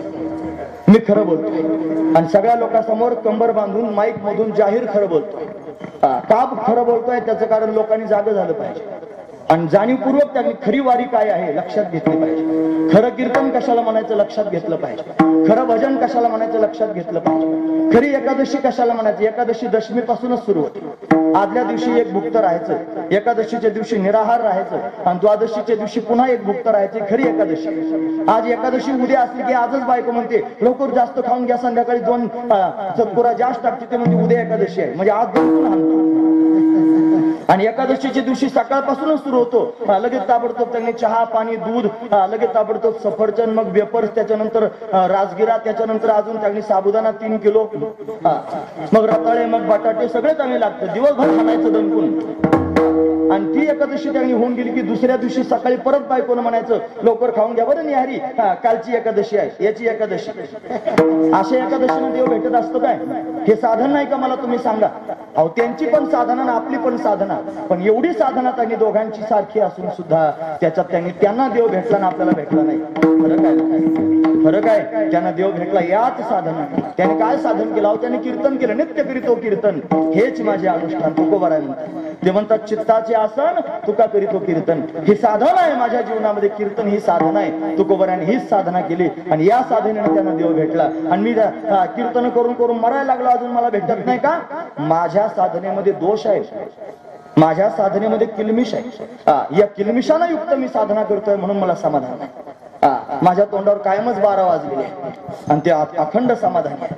जशी गाय त्याने महाराज गवत खाते आणि खाल्ल्यानंतर त्याने महाराज परत त्याचं रवंथ करते आणि रवंथ केल्यानंतर झाडाखाली सावलीत शांतपणे बसते, त्यावेळेस तिच्या मुखारविंदाकडे बघा, तिच्या चेहऱ्यावर कसं समाधान आहे. तसं साधू संतांच्या माध्यमातून त्याने महाराज श्रवण करायला मिळावं. त्यांनी सांगावं तो देव तू आहेस आणि ते आपण त्यांनी जाणावं, त्याचा अभ्यास करावा आणि अभ्यास करून स्वतःतलं देवत्व आपल्याला कळावं आणि त्याचा अनुभव प्राप्त व्हावा आणि मग त्याच्या चेहऱ्याकडे बघावं, त्याला समाधान झालेलं दिसेल. महाराज महत्वाची गोष्ट आहे. म्हणून सगळ्या साधू संतांना हे समाधान प्राप्त, त्यांचे चेहरे समाधानी आहेत. आणि का समाधानी आहेत? त्याचं कारण त्यांनी देव धरलेला आहे म्हणून. आणि कसा धरला त्यांनी देव? अहो त्यांनी फार बळजबरीनं धरला. त्यांनी सायास करून धरला. हीच गोष्ट अभंगाच्या पहिल्या चरणात महाराज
धरिला सायासे.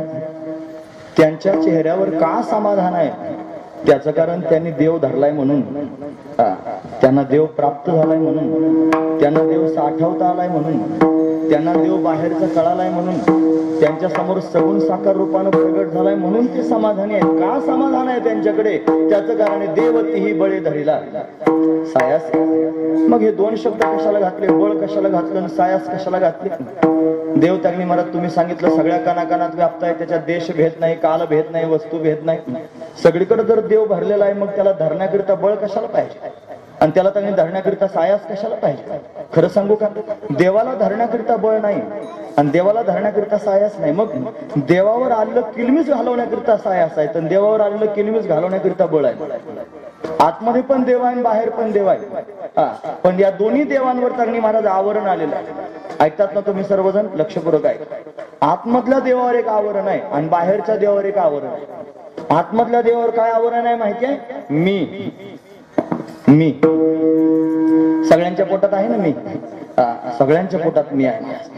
मी अमक्या जातीचा, मी अमक्या धर्माचा, मी अमक्या पंथाचा, मी अमक्या वर्णाचा, मी अमक्या आश्रमाचा, मी अमक्या चांगली महाराज कुळाचा, मी अमक्या गोत्राचा.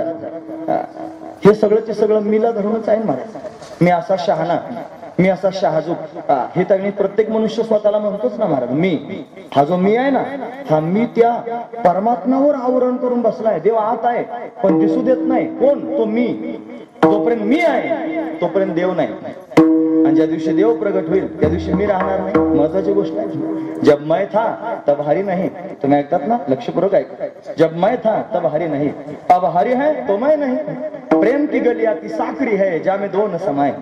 जसे एका म्यानात दोन तलवारी राहत नाहीत, तसं त्यागणी महाराज एका अरुंद गल्लीतून जसं एका वेळेला एकच. कुणी जर काशीला गेला असेल यातलं तर त्यांना माहिती आहे. काशीला तुम्ही गेलात की नाही महाराज? काशीला गेलेला असताना त्यागणी महाराज मनकर्णिका घाटावरून आपण ज्यावेळेस जायला सुरुवात करतो, अशा अरुंद बुळे आहेत महाराज. एका वेळेला एकच माणूस जाऊ शकतो, दोन माणसं जाऊ शकत. अरुंद गल्ली आहे महाराज काशीला. हे जसं आहे ना तसं त्यागणी महाराज हे सुद्धा असंच आहे. प्रेम की गली आती साखरी है ज्याने दोन समाय. ज्याच्या दोन राहत नाहीत. ज्या वेळेला मी असतो, मी पणानं, मी बुवा आहे, मी महाराज आहे, मी अमुक पंडित आहे, मी विद्वान आहे, मी शास्त्री आहे, मी आचार्य आहे, मी अमुक धमुक फलाना आहे, हे जोपर्यंत मी आहे तोपर्यंत देव नाही. आणि ज्या दिवशी त्याच्या ठिकाणी देव येईल त्या दिवशी त्याच्यातलं काहीच राहणार नाही. आम्ही रोजतो महाराज. आमच्या नावापुढे जर ह भ प लिहिलं नाही, त्याच्या पुढे जर प पू लिहिलं नाही, त्याच्या पुढे आणखी लिहावं लागतंय महाराज गु. ह भ प प पू गु. हे जोपर्यंत आमच्या नावापुढे लिहिलं जात नाही तोपर्यंत आम्हाला बरं वाटत नाही महाराज. कारण त्याच्या मागे हा लागलेलाच असतो मी. तो स्वतःला ह म्हणतो, तो प म्हणतो, तो भ म्हणतो, तो त्यागनी महाराज प म्हणतो, पू म्हणतो, गु म्हणतो, स्वतःला काय काय म्हणतो महाराज. हे सगळं लोक स्वतःला म्हणतात. जोपर्यंत स्वतःला हे म्हणतात तोपर्यंत देव म्हणत नाही. आणि ज्या दिवशी लोक स्वतःला देव म्हणतील त्या दिवशी याच्यातलं काहीच म्हणणार नाही. कारण देवाजवळ हे काहीच नाही महाराज. लक्षपूर्वक आहे. मी अतिशय आदरानं पोटतिडकीनं सांगतोय महाराज सर्वांच्या समोर. मला वाटतं सगळ्यांनी हे टोपण घालवावं. अरे आपल्या जवळच आहे देव. त्याच्यावर फक्त आपण अहंकार घेऊन बसलोय. आपला अहंकार घालवा. तो अहंकार गेला रे गेला की माणूस देव होईल. अभिमान गेला. तू का म्हणे देव झाला. देव जवळच आहे, फक्त अभिमान घालवायची गरज आहे. मग बळ कशाकरिता आणि सायास कशाकरिता? अभिमान घालवण्याकरिता. बळ कशाला लागतं? अभिमान घालवण्याकरिता. नाव, प्रतिष्ठा, वैभव, लोकेशना लोकांच्या समोर बळजबरीनं तयार केलेली असते. झटून झटून रात्रीचा दिवस करून नाव कमवलेलं असतं. सायास करून संपत्ती प्रतिष्ठा मिळवलेली असते. आणि तू म्हणतो ते घालवायचं मग देव प्राप्त होईल. काय करतो तुझ्या देवाचं? एवढे झटे खाऊन मी नाव कमवलं, खुशाल नाव सोडून दे म्हणतो. असं म्हणाल एखादा. काय करतो तुझ्या नावाला वेड्या? अरे या नावाला कोण खातं? रावणासारख्याचं सगळं संपून गेलं. कंसाचं संपलं, जरासंधाचं संपलं. किती मोठ्या मोठ्यांची नावं सांगू, त्यांचा धिंगाणा झाला. तुझं कुठं मांडायचं? दर्या में खसखस. समुद्राच्या समोर जसा खसखशीचा दाणा एवढा एवढा असतो. अरे एवढ्यांचा अभिमान मातीत गेला, आपला कुठे नेऊन घालणार आहेस? पण आपला अभिमान जाणारच आहे, संपून जाईल एक दिवशी. तू काळानं संपवण्यापेक्षा आधी आपण संपवावा. आपल्या डोळ्यात एकटा जर संपवलं तर देव तरी होता येईल. महत्वाची गोष्ट आहे. पण अहंकार घालवण्याकरिता बळ, अहंकार घालवण्याकरिता सायास त्यांनी देव धरला आपला कशानं अहंकार आणि त्यांनी महाराज ममत्व घालवलं, मी आणि माझे घालवलं. या मी आणि माझे मुळच भवसमुद्रात सर्वजण गटांगळा खातायत.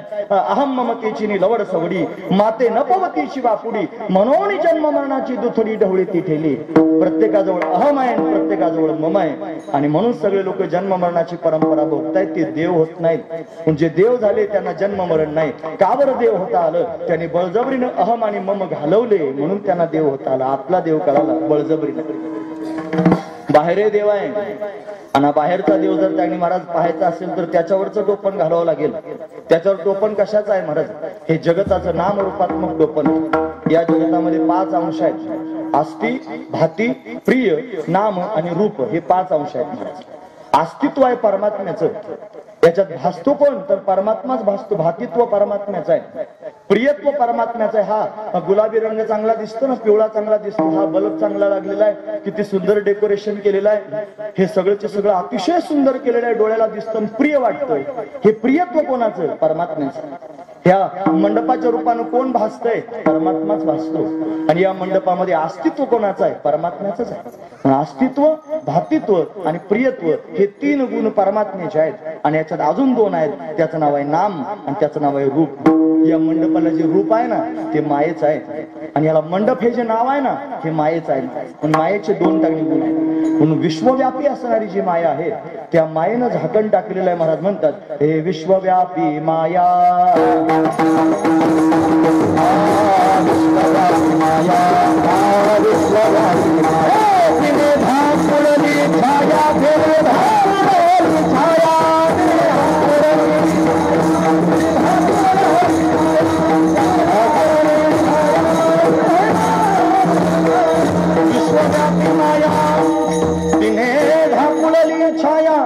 सत्य गेले भोळ्यावरी अविद्येची चाली थोरी.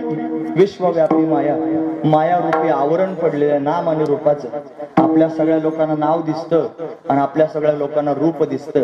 त्याच्यातला देव दिसत नाही. देव त्याच्यात झाकलेला आहे. ही उपाधी आहे जगताची आणि या उपाधीच्या आतमध्ये परमात्मा आहे. म्हणून ज्याला त्या परमात्मा पाहायचा असेल त्याला उपाधी घालवावी लागेल. म्हणून साधू संत पाहतात ते म्हणतात या उपाधी माझी गुप्त चैतन्य असे सर्वगत आणि ते तत्वज्ञ संत स्वीकारिती.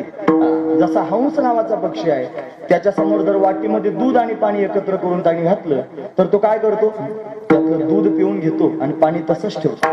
तसे समाजामध्ये त्यांनी महापुरुष आहेत ते परमहंस आहेत महाराज. आणि हे परमहंस वृत्तीत गेलेले महापुरुष या जगताकडे पाहत असताना त्याच्यातला नावाचा आणि रूपाचा स्वीकार करीत नाहीत. त्या नाव रूपाचं पांघरून घेऊन दडलेला जो देव आहे तो भोळा भाबडा सत्य नावाचा देव त्याचा स्वीकार करतात. सत्य गेले भोळ्यावरी म्हणून सत्य असणारा परमात्मा त्यांना दिसतो. म्हणून त्यांनी महाराज हे नाव आणि रूप घालवणं त्यांनी तेवढं सोपं नाही. म्हणून या परमात्म्यावर आलेलं जे जगतात्मक नाम आणि रूप आहे हे घालवण्याकरिता बळ लावावं लागलं. हे घालवण्याकरिता सायास करावे लागले आणि मग त्याच्यातला परमात्मा दिसला. म्हणून नाम रूपाला महत्व देऊ नका. अस्तित्व, भातित्व आणि प्रियत्वाला महत्व द्या. परमात्म्याला महत्व द्या. तो परमात्माच कणाकणात आहे. नाम रूपाचा त्याग करा. म्हणून साधू संतांनी परमात्मा असा धरला. जो त्यांनी महाराज आत आहे तो अहंकार घालून त्यांनी धरला. जो बाहेर आहे तो आवरण त्यांनी मायेचं घालून धरला. आणि तिसरा असणारा जो सगुण साकार देव आहे त्याला धरण्याकरिता सुद्धा त्यांनी महाराज काय करावं लागेल? तुम्ही ऐकतात ना सर्वजण. तो सगुण साकार देव जर आपल्या समोर प्रत्यक्ष प्रगट व्हावा असं वाटत असेल, देवाची भेट व्हावी असं वाटत असेल, हा राम जर आपल्याला भेटावा असं वाटत असेल तर काय केलं पाहिजे? अंतकरणापासून त्यांनी महाराज रामावरच प्रेम केलं पाहिजे. संसारावरचं प्रेम काढून टाकलं पाहिजे. त्याच्या भक्तीनं तो भेटत असतो. आणि कोणती भक्ती केली पाहिजे? अरे त्याला आवडेल अशी भक्ती केली पाहिजे. ऐकतात ना तुम्ही सर्वजण? महत्वाचा मुद्दा आहे. आपण संसारिक माणसं. संसारामध्ये त्यांनी महाराज बाईनं त्यांनी संसार करत असताना कसा संसार केला पाहिजे? वेगळ्या पद्धतीने विचार. बाईनं कोणाला आवडेल असा संसार केला पाहिजे? आपल्याला आवडेल असा का नवऱ्याला आवडेल असा? संन्याशी आहेत का काय सगळे इथले? नाही ना, सगळे गृहस्थी माणसं आपण आहोत ना. मग बाईनं संसार केला पाहिजे. बाई का म्हणतोय त्याचं कारण मला भक्ताकडे लावायचं. बाप्या म्हणलो असतो पण देवाकडे लावावं लागलं असतं. महत्वाची गोष्ट आहे. बाईनं संसार जर करायचा असेल तर स्वतःच्या आवडीला धरून नाही, तिनं नवऱ्याला आवडेल असा संसार करावा. तिच्या नवऱ्याला जसं आवडत असेल तसं तिनं वागावं. जर नवऱ्याच्या आवडीनुसार संसार नाही केला तर संसार जुळत नाही. सारखा होत नाही, त्याच्यात बिघाड झाल्याशिवाय राहत नाही. म्हणून संसार करायचा असेल तर नवऱ्याला आवडेल असा करा. मग साध्या संसारात जर त्यागणी महाराज नवऱ्याला आवडेल असा संसार बाईला करावा लागतो. मग परमार्थ करत असताना त्यागणी महाराज कसं केलं पाहिजे? परमार्थ देवाला आवडेल असं केलं पाहिजे. सरळ गोष्ट आहे. म्हणून महाराजांचं प्रमाण सांगतो. ते म्हणतात पतिव्रते जैसा भ्रातार प्रमाण आम्हा नारायण तैसा परी. जशी त्यांनी पतिव्रता असणारी बाई आहे, तिला भ्रतार म्हणजे पती प्रमाण आहे, त्याच्या आवडीनुसार संसार करते. आम्ही सुद्धा आम्हा नारायण तैसा परी, आम्ही सुद्धा भगवंताला आवडेल असं त्यांनी महाराज परमार्थ करतो आहोत. महत्वाची गोष्ट आहे. मग देवाला कसा परमार्थ, कशी भक्ती आवडते? हीच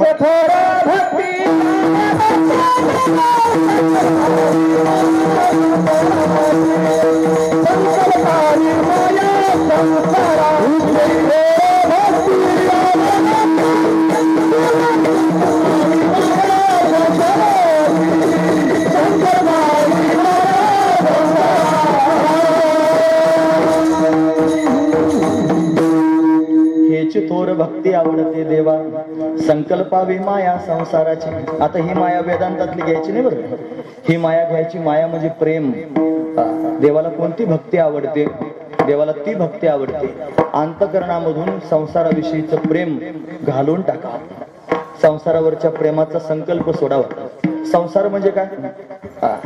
संसार म्हणजे काय? आपण करतो ना सगळेजण संसार करतो ना. जो आपण करतो त्याची व्याख्या सुद्धा आपल्याला माहित नाही. आपण काय करतो हे सुद्धा आपल्याला माहित नाही. संसार करतात सगळे लोक, पण कशाला संसार म्हणतात हे माहित नाही. संसार शब्दाची उत्पत्ती कुठून झाली हे माहित नाही. संसार शब्द हा व्याकरणाच्या दृष्टीने पाहिला तर सुरू नावाच्या धातूपासून तयार झाला. सुरू सरती इति संसार, हा सम्यक रूपेण सरती इति संसार. जो प्रत्येक क्षणाला सरकतो आहे त्याचं नाव आहे संसार. सरकतोच आहे, सरकतोच आहे त्याचं नाव संसार. सम्यक रूपेण सरती, पूर्ण रूपानं संपून जाईल हे ज्याचं स्वरूप आहे त्याचं नाव आहे संसार. दुःखरूप आहे संसार, ठाऊकच आहे संसार दुःखाचा. संसार दुःखामुळे चहुकळे इंगड, हे त्यांनी प्रमाण आपल्याला पाहता येतील. म्हणून त्यांनी संसार दुःखरूप आहे, हे संसाराचं स्वरूप आहे. आणि तो संसार आपण आपला म्हणतो आहोत, माझा म्हणतो आहोत, आणि त्याला आपण धरून आहोत. आपण त्याच्यावर प्रेम करतो. या संसाराला साधू संतांनी अनेक नावं दिली. नाथ महाराज त्या संसाराला लिगाड म्हणतात. काय म्हणतात? लिगाड. प्रमाण बरेच आहेत. आता संपत आली वेळ बोलण्याची. माझी संपत आली, त्यांची बोलायची सुरू झाली. कीर्तनात बोलू नये हो. काय होतं माहितीये का? आमचे भाऊ म्हणायचे 40 लिटर दूध देणारी गाय असेल आणि बादली घेऊन दूध काढणारा त्यांनी जाऊन बसावं आणि त्याने ती गाय पानवावी. आणि ती पानवली आणि आता दूध देणार. इतक्यात जर एखाद्या कारखान्याने फटाकडा वाजवला ना तर चहा पुरतं सुद्धा देत नाही. फटाकडा वाजवला बिचकते ना मला, आणि बिचकली की तिचं ध्यान तिकडे जातं, सगळं त्याने घोटाळा होऊन जातं. म्हणून कीर्तनात बोलायचं नसतं. मी आधीच नियम सांगितला होता. तुम्हाला बुवा जरा फुगीर दिसतो. अजिबात नाही हो. तुमच्या सगळ्यांच्या पाया पडायला तयार आहे. माझं काहीच म्हणणं नाही. मी प्रेमानं तुमच्या काही फुगीरपणा, कुठे नेऊ फुगीरपणा तुम्ही सांगा. असा फुगीरपणा जर मी पोटात ठेवला तर देव माझा स्वीकार करेल का? नाही ना. फुगीर जर झालो तर देव मला भेटायचा नाही. फुगीर नाही हो. फार प्रेमाने सांगतोय मी तुम्हाला, आणि प्रेमानं सांगणं अतिशय गरजेचं आहे. असू द्या. गेलं का ध्यानातून? आता मी काय सांगत होतो ते कशाला बोलले तुम्ही मध्ये? काय सांगत होतं सांगा. संसार सांगत होतो. घुसला संसार मध्येच आता. संसार सुरू सरती ती संसार. संसारावरच प्रेम काढून टाकावं. नाथ महाराज संसाराला लिगाड म्हणतात. नाहीच लिगाड शब्द कळाला तर अजून एक शब्द सांगतो, खटलं. खटलं नाही, खटलं कळालं तर अजून एक शब्द सांगतो. काय नाही आता आठवत जाऊ. त्याला लिगाड म्हणतात, त्याला खटलं म्हणतात, त्याला संसार म्हणतात, त्याला प्रपंच म्हणतात. अजून काय नाव असतील त्याला महाराज बिराड म्हणतात. बिराड, बिराड सुद्धा म्हणतात या संसाराला. एवढे नाव आहेत आणि सगळे लोक या खटल्यावर प्रेम करतात. सगळे लोक करतात. मग कोणीच निवडासारखं नाही. महात्मे जर सोडून दिले तर बाकीचे सगळे जे त्यांनी महाराज भगवंताचे झालेले आहेत ते त्यांनी भगवंतावरच प्रेम करतात. बाकी त्यांनी सगळे लोक बिराडावर प्रेम करतात. जे त्यांनी महाराज खटल्यावर प्रेम करतात, संसारावर प्रेम करतात, लिगाडावर प्रेम करतात. आणि करत नसतील तर स्वतःच्या मनालाच विचार आणि स्वतःच सांगून गप राहत. कशाला बाकीच्याला सांगायचं? बाकीच्याला सांगितल्यावर कमीपणा आहे मला. खरं जर उत्तर सांगितलं नाही एखाद्याने की मी त्यांनी प्रपंचावर प्रेम करतोय, लोक म्हणतील बघा पारमार्थिक आहे प्रपंचावर प्रेम करते. लोकांच्या समोर सांगून आपलाच अपमान करून घेण्यापेक्षा आपल्याच मनाला सांगून आपण स्वतःच अपमानित व्हावं. आपल्या स्वतःलाच आपल्या मनाची लाज वाटू द्यावी की अरे मी संसारावर प्रेम करतोय, स्वतःला हरिभक्तीपरायण म्हणून घेतोय. माझ्या नावापुढे ठासून शिक्का मारला जातो हरिभक्तीपरायण. हरिभक्तीपरायण म्हणजे काय? हरीच्या भक्तीमध्ये परायण. भक्ती म्हणजे काय माहिती आहे तुम्हाला? भक्ती शब्दाचा अर्थ सांगतो. भक्ती शब्दाचा अर्थ तो प्रेम. आणि हे प्रेम त्यांनी जिथं ठेवू तसं होत असतं. जर माणसावर प्रेम कराल त्याचं नाव येतं मोह. जर वस्तूवर प्रेम कराल त्याचं नाव येतं आसक्ती. आणि भगवंतावर प्रेम कराल त्याचं नाव येतं भक्ती. म्हणून माणसावर केलेल्या प्रेमाला म्हणायचं मोह. आपण जर अजून बायका पोरांवर प्रेम करीत असलो, माणसावर प्रेम करीत असलो तर विचारा स्वतःच्या मनाला आपण काय करत आहोत. जर प्रेम बायका पोरांवर असेल तर आपण मोहात अडकलेलो आहोत. जर धनावर, संपत्तीवर, सोन्या नाण्यावर जर आपलं प्रेम असेल तर आपण आसक्त झालेलो आहोत. आणि आपल्या पोटातलं प्रेम जर भगवंतावर असेल तर आपण हरिभक्तीपरायण आहोत. नाहीतर फक्त नावाची हरिभक्तीपरायण आहोत. म्हणून आपण सगळेजण स्वतःला हरिभक्तीपरायण म्हणून घेतो आणि संसारावर प्रेम करतो. काय उपयोग आहे त्याचा? भगवंताची शरणागती करायची. माऊली ज्ञानोबा भगवंताचं मनोगत सांगतात. ते म्हणतात मजही शरण रे घिजे आणि जीवित्वेही असिजे धिक बोली या नलजे प्रज्ञा केवी. लाज वाटत नाही असं म्हणायला माऊलींचे शब्द आहेत बरं. नलजे प्रज्ञा केवी. अरे तुझ्या बुद्धीला लाज वाटत नाही का परमात्म्याचं म्हणून घ्यायला? संसारावर प्रेम करतोस आणि स्वतःला हरिभक्तीपरायण म्हणून घेतोस. म्हणून खरं जर प्रेम काय असेल तर संसार त्यांनी महाराज पोटातून घालवावा आणि भगवंताला आपलं म्हणा. म्हणून वैष्णव तो जया अवघी देवावरी माया नाही आणि का प्रमाण तन धन तृणजन. बाकी कोणी प्रमाण नाही. परमात्माच प्रमाण आहे. भगवंतावरच प्रेम करतोय आणि ते प्रेम करून भगवंताची वाट पाहतोय. असं जर केलं, संसाराला त्यांनी घालून जर परमात्म्याची वाट पाहिली तर परमात्मा येत असतो महाराज. सगुण साकार हा राम दर्शन देण्याकरिता येतो. एक उदाहरण सांगतो. अजून 5-7 मिनिटं आहेत माझ्याकडे. एक उदाहरण सांगतो, लक्षपूर्वक आहे. उदाहरण भगवती शबरीचं आहे महाराज, जे सगळ्यांना ज्ञात आहे. मला लांबलचक कथा तुमच्या समोर सांगायची नाही. ती शबरी 7 वर्षाच्या वयापासून तर त्यांनी महाराज 80 वर्षाच्या वयापर्यंत देवाची वाट पाहत होती. आणि वाट पाहत असताना रोज 4 बाजूने त्यांनी रस्ते झाडून घेत होती. 4ही रस्ते झाडून घेत होती आणि रस्ते झाडून घेऊन त्याच्यावर सडा टाकत होती आणि फुलं तोडून आणत होती. आणि वेलींची फुलं तोडताना त्या वेलींबरोबर बोलत होती. त्या फुलांना त्यांनी म्हणत होती, बा आज राम येणार आहे बरं का, नक्की येणार आहे राम. तुम्ही रामाच्या सेवेत निघालेले आहात. झाडांना म्हणायचं आज फुलं घेऊन जाते, राम येणार आहे. रस्त्यांना झाडता झाडता सांगायचं माझा राम येणार आहे. कोणी जर त्या झाडलेल्या रस्त्यावर पाय दिला की त्याच्याशी भांडायला सुरुवात करायची महाराज कंबर कसं. लोक म्हणायची बावळट आहे, विडी झाली म्हणायची शबरी. कोणाबरोबर पण भांडते. ती म्हणायची रामानं पाय ठेवण्याकरिता झाडले, तो पाय ठेवण्याकरिता नाही, अजिबात या रस्त्यावर पाय ठेवायचं नाही. आता काय करावं म्हणून भांडण करायची ती शबरी. 7 वर्षाच्या वयापासून वाट पाहत होती महाराज. आणि रात्रंदिवस भगवंताचा धावा करत होती. हे आश्रमात या कधी रे येशील रामा रघुनंदना, रामा रघुनंदना. मी न जानकी राजकुमारी, मी ना हिल्ल्या शापित नारी. तुझ्या पदाचे अखंड चिंतन ही माझी साधना, रामा रघुनंदना. ये ना देवा, कधी आश्रमात येशील. रात्रंदिवस सर्वस्वाचा त्याग करून तिने वाट पाहिली रामाची. म्हणून तो राम त्यांनी शबरीला विचारत आला महाराज. त्यानं रस्त्यानं चालता चालता निषादाला विचारलं, का हो इथे शबरी कुठे राहते? तुम्हाला काय देवा, ती बिलाची बाई म्हणे, येडी बाई आहे तिच्याकडे. हातात धनुष्य घेतलं रामानं, मुंडकं जोडवतो म्हणला तुझं, माझ्या शबरीला नावं ठेवतो. माझ्या रामाला जातपात दिसत नाही महाराज. हे जातीपातीचं त्यांनी कुभांड आपण तयार केलंय आपल्या स्वार्थाकरिता. काही जात नाही वैष्णवाला. म्हणून हो का तयाची भलती वैष्णव तो जया अवघी देवावरी माय. हे जे सांगत असताना तुका म्हणे याती हो का तयाची भलती. तो कोण्या जातीत जन्माला आला याच्याशी काय घेणं देणं नाही. ती माणूस आहे हे आधी पाहिलं पाहिजे. पण माणसातला माणूस ओळखला पाहिजे. टोपणं आपण त्याच्यावर घातलं. पण हा त्यांनी भाव बाजूला करा आणि त्यातला देव पाहण्याचा विचार करा. महत्वाची गोष्ट आहे. देव ते पाहत नाही. उचनीच काही नेणे भगवंत तिष्ठे भाव भक्ती देखून या. दासीपुत्र कन्या विदुराच्या भक्षी दैत्या घरी रक्षी प्रल्हादासी. चर्म रंगू लागे रोहिदासा संगी कबीराच्या मागे शिलेबिनी. सगळा अभंग सगळ्यांचा पाठ आहे. देव त्यांनी कोणाचे उचनीच भाव पाहत नाही. शबरीच्या घरी जाण्याकरिता निघाला. जाऊन त्यांनी महाराज शबरीची बोरं सुद्धा देवानं खाल्ली आणि बियांसकट बोरं खाल्ली. विशेष गोष्ट सांगण्यासारखी आहे. का बरं गेला देव शबरीला दर्शन देण्याकरिता? त्याचं कारण शबरीनं सर्वस्वाचा त्याग केला आणि रात्रंदिवस भगवंताचं भजन केलं म्हणून, अखंड भगवंताचं चिंतन केलं म्हणून. अखंड चिंतन विठोबाचे. म्हणून त्यांना दुसरं कोणी आवडलं नाही. खरे भक्त तर तेच आहेत. भक्त ऐसे जाना जे देही उदास गेले आशा पाश निवारुनी. विषय तो त्यांचा झाला नारायण नावडे जन धन माता पिता.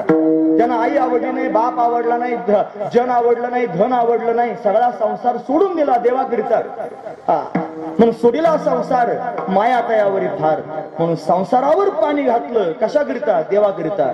संसारावर पाणी घालणं तेवढं सोपं नाही. एखाद्या माणसाला जर एखादा महात्मा भेटला, तुम्ही ऐकतात ना सर्वजण, आणि तो त्याला म्हणला हे बघ देव प्राप्त करून देण्याची धमक आहे म्हणला माझ्या. महात्मा भेटला आणि तो म्हणला तुला देव प्राप्त करून देतो, फक्त एक काम करायचं, तो आता महाराज तुझी बायको आणि तुझा मुलगा यांना त्यांनी राजरोसपणे सोडून द्यायचं. हे जर सोडलं तर लगेच देव दाखवतो. किती लोक तयार होतील? मनातले मनातच सांगा. बायको सोडावं वाटते काय? पोरं सोडावं वाटतात काय? धन सोडावं वाटतंय काय? अहो नाव सोडावं वाटतंय काय? प्रतिष्ठा सोडावं वाटते काय? हे सगळं सोडावं वाटत नाही. आणि हरिभक्तीपरायण म्हणून घ्यावं वाटतंय काय? वाटतंय ना महाराज सगळ्यांनाच वाटतंय मला अमुक म्हणावं धमुक म्हणावं, आणि सोडणं मग आधी पोटात. हे त्यांनी बाजूला काढणं झटकून झटकून, त्याच्याशिवाय देव भेटत नाही. मग खरं ऐका, इथं बळ आणि साया शब्द वापरले देव धरण्याकरिता. शबरीनं देव धरला, पण काय करावं लागलं? संसार सोडावा लागला. संसार सोडण्याकरिता बळ लावावं लागलं असेल की नसेल? संसार सोडण्याकरिता सायास करावे लागले असतील की नसतील? म्हणून बळ आणि सायास हे शब्द त्यांनी महाराज उपाधी घालवण्याकरिताच आहे. म्हणून आत्मरूप देव जर प्राप्त करून घ्यायचा असेल, अहंकार घालवावा लागेल, त्याला बळ आणि सायास आहे. जगातला देव जर पाहायचा असेल तर त्याच्यावरचा अज्ञान माया घालवावी लागेल, त्याच्याकरिता बळ आणि सायास आहे. आणि तो सगुण साकार देव जर पाहायचा असेल तर संसारावरचं प्रेम काढून टाकावं लागेल, ते काढण्याकरिता बळ आणि सायास आहे. पण त्या सर्व साधू संतांनी देव धरला, पण कसा? देव तीही बळे धरिला सायास आहे. बळजबरीनं आणि सायासाने धरला. आणि काय करावं लागले? सायास कशाकरिता करावे लागले सायास? त्याचं कारण सांगितलं. करोनिया नाश उपाधीचा, या उपाधी घालवल्या. पण आतल्या देवावरची उपाधी घालवली, बाहेरच्या देवावरची उपाधी घालवली, आणि त्या देवाच्या प्राप्तीमध्ये त्यांनी सगुण साकार देवाच्या प्राप्तीत असणारी उपाधी संसाराची त्यांनी ती सुद्धा घालून टाकली. आणि ती घालून त्यांनी महाराज परमात्मा धरला. कुठून सुरुवात केली? कशा पद्धतीने सुरुवात केली सांगा? मग अभंगाच्या दुसऱ्या चरणात सांगा.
आपण जे पाहिलं ना, त्या पहिल्या चरणात जेवढा भाव आहे ना तेवढाच दुसऱ्या चरणात आहे. म्हणजे परत 2 तास कीर्तन करावं लागेल मग त्यातलं कळेल. आणि तेवढाच भाव तिसऱ्या चरणात आहे. ते म्हणजे जास्त ऐकायचं म्हणून 3च चरणाचा अभंग घेतला. हे जर 4 चरणाचं असतं तर मला अजून शॉर्टकट करावं लागलं असतं. महत्वाची गोष्ट मग 3च चरणाचा छोटा अभंग आहे, पण भाव मात्र जास्त आहे.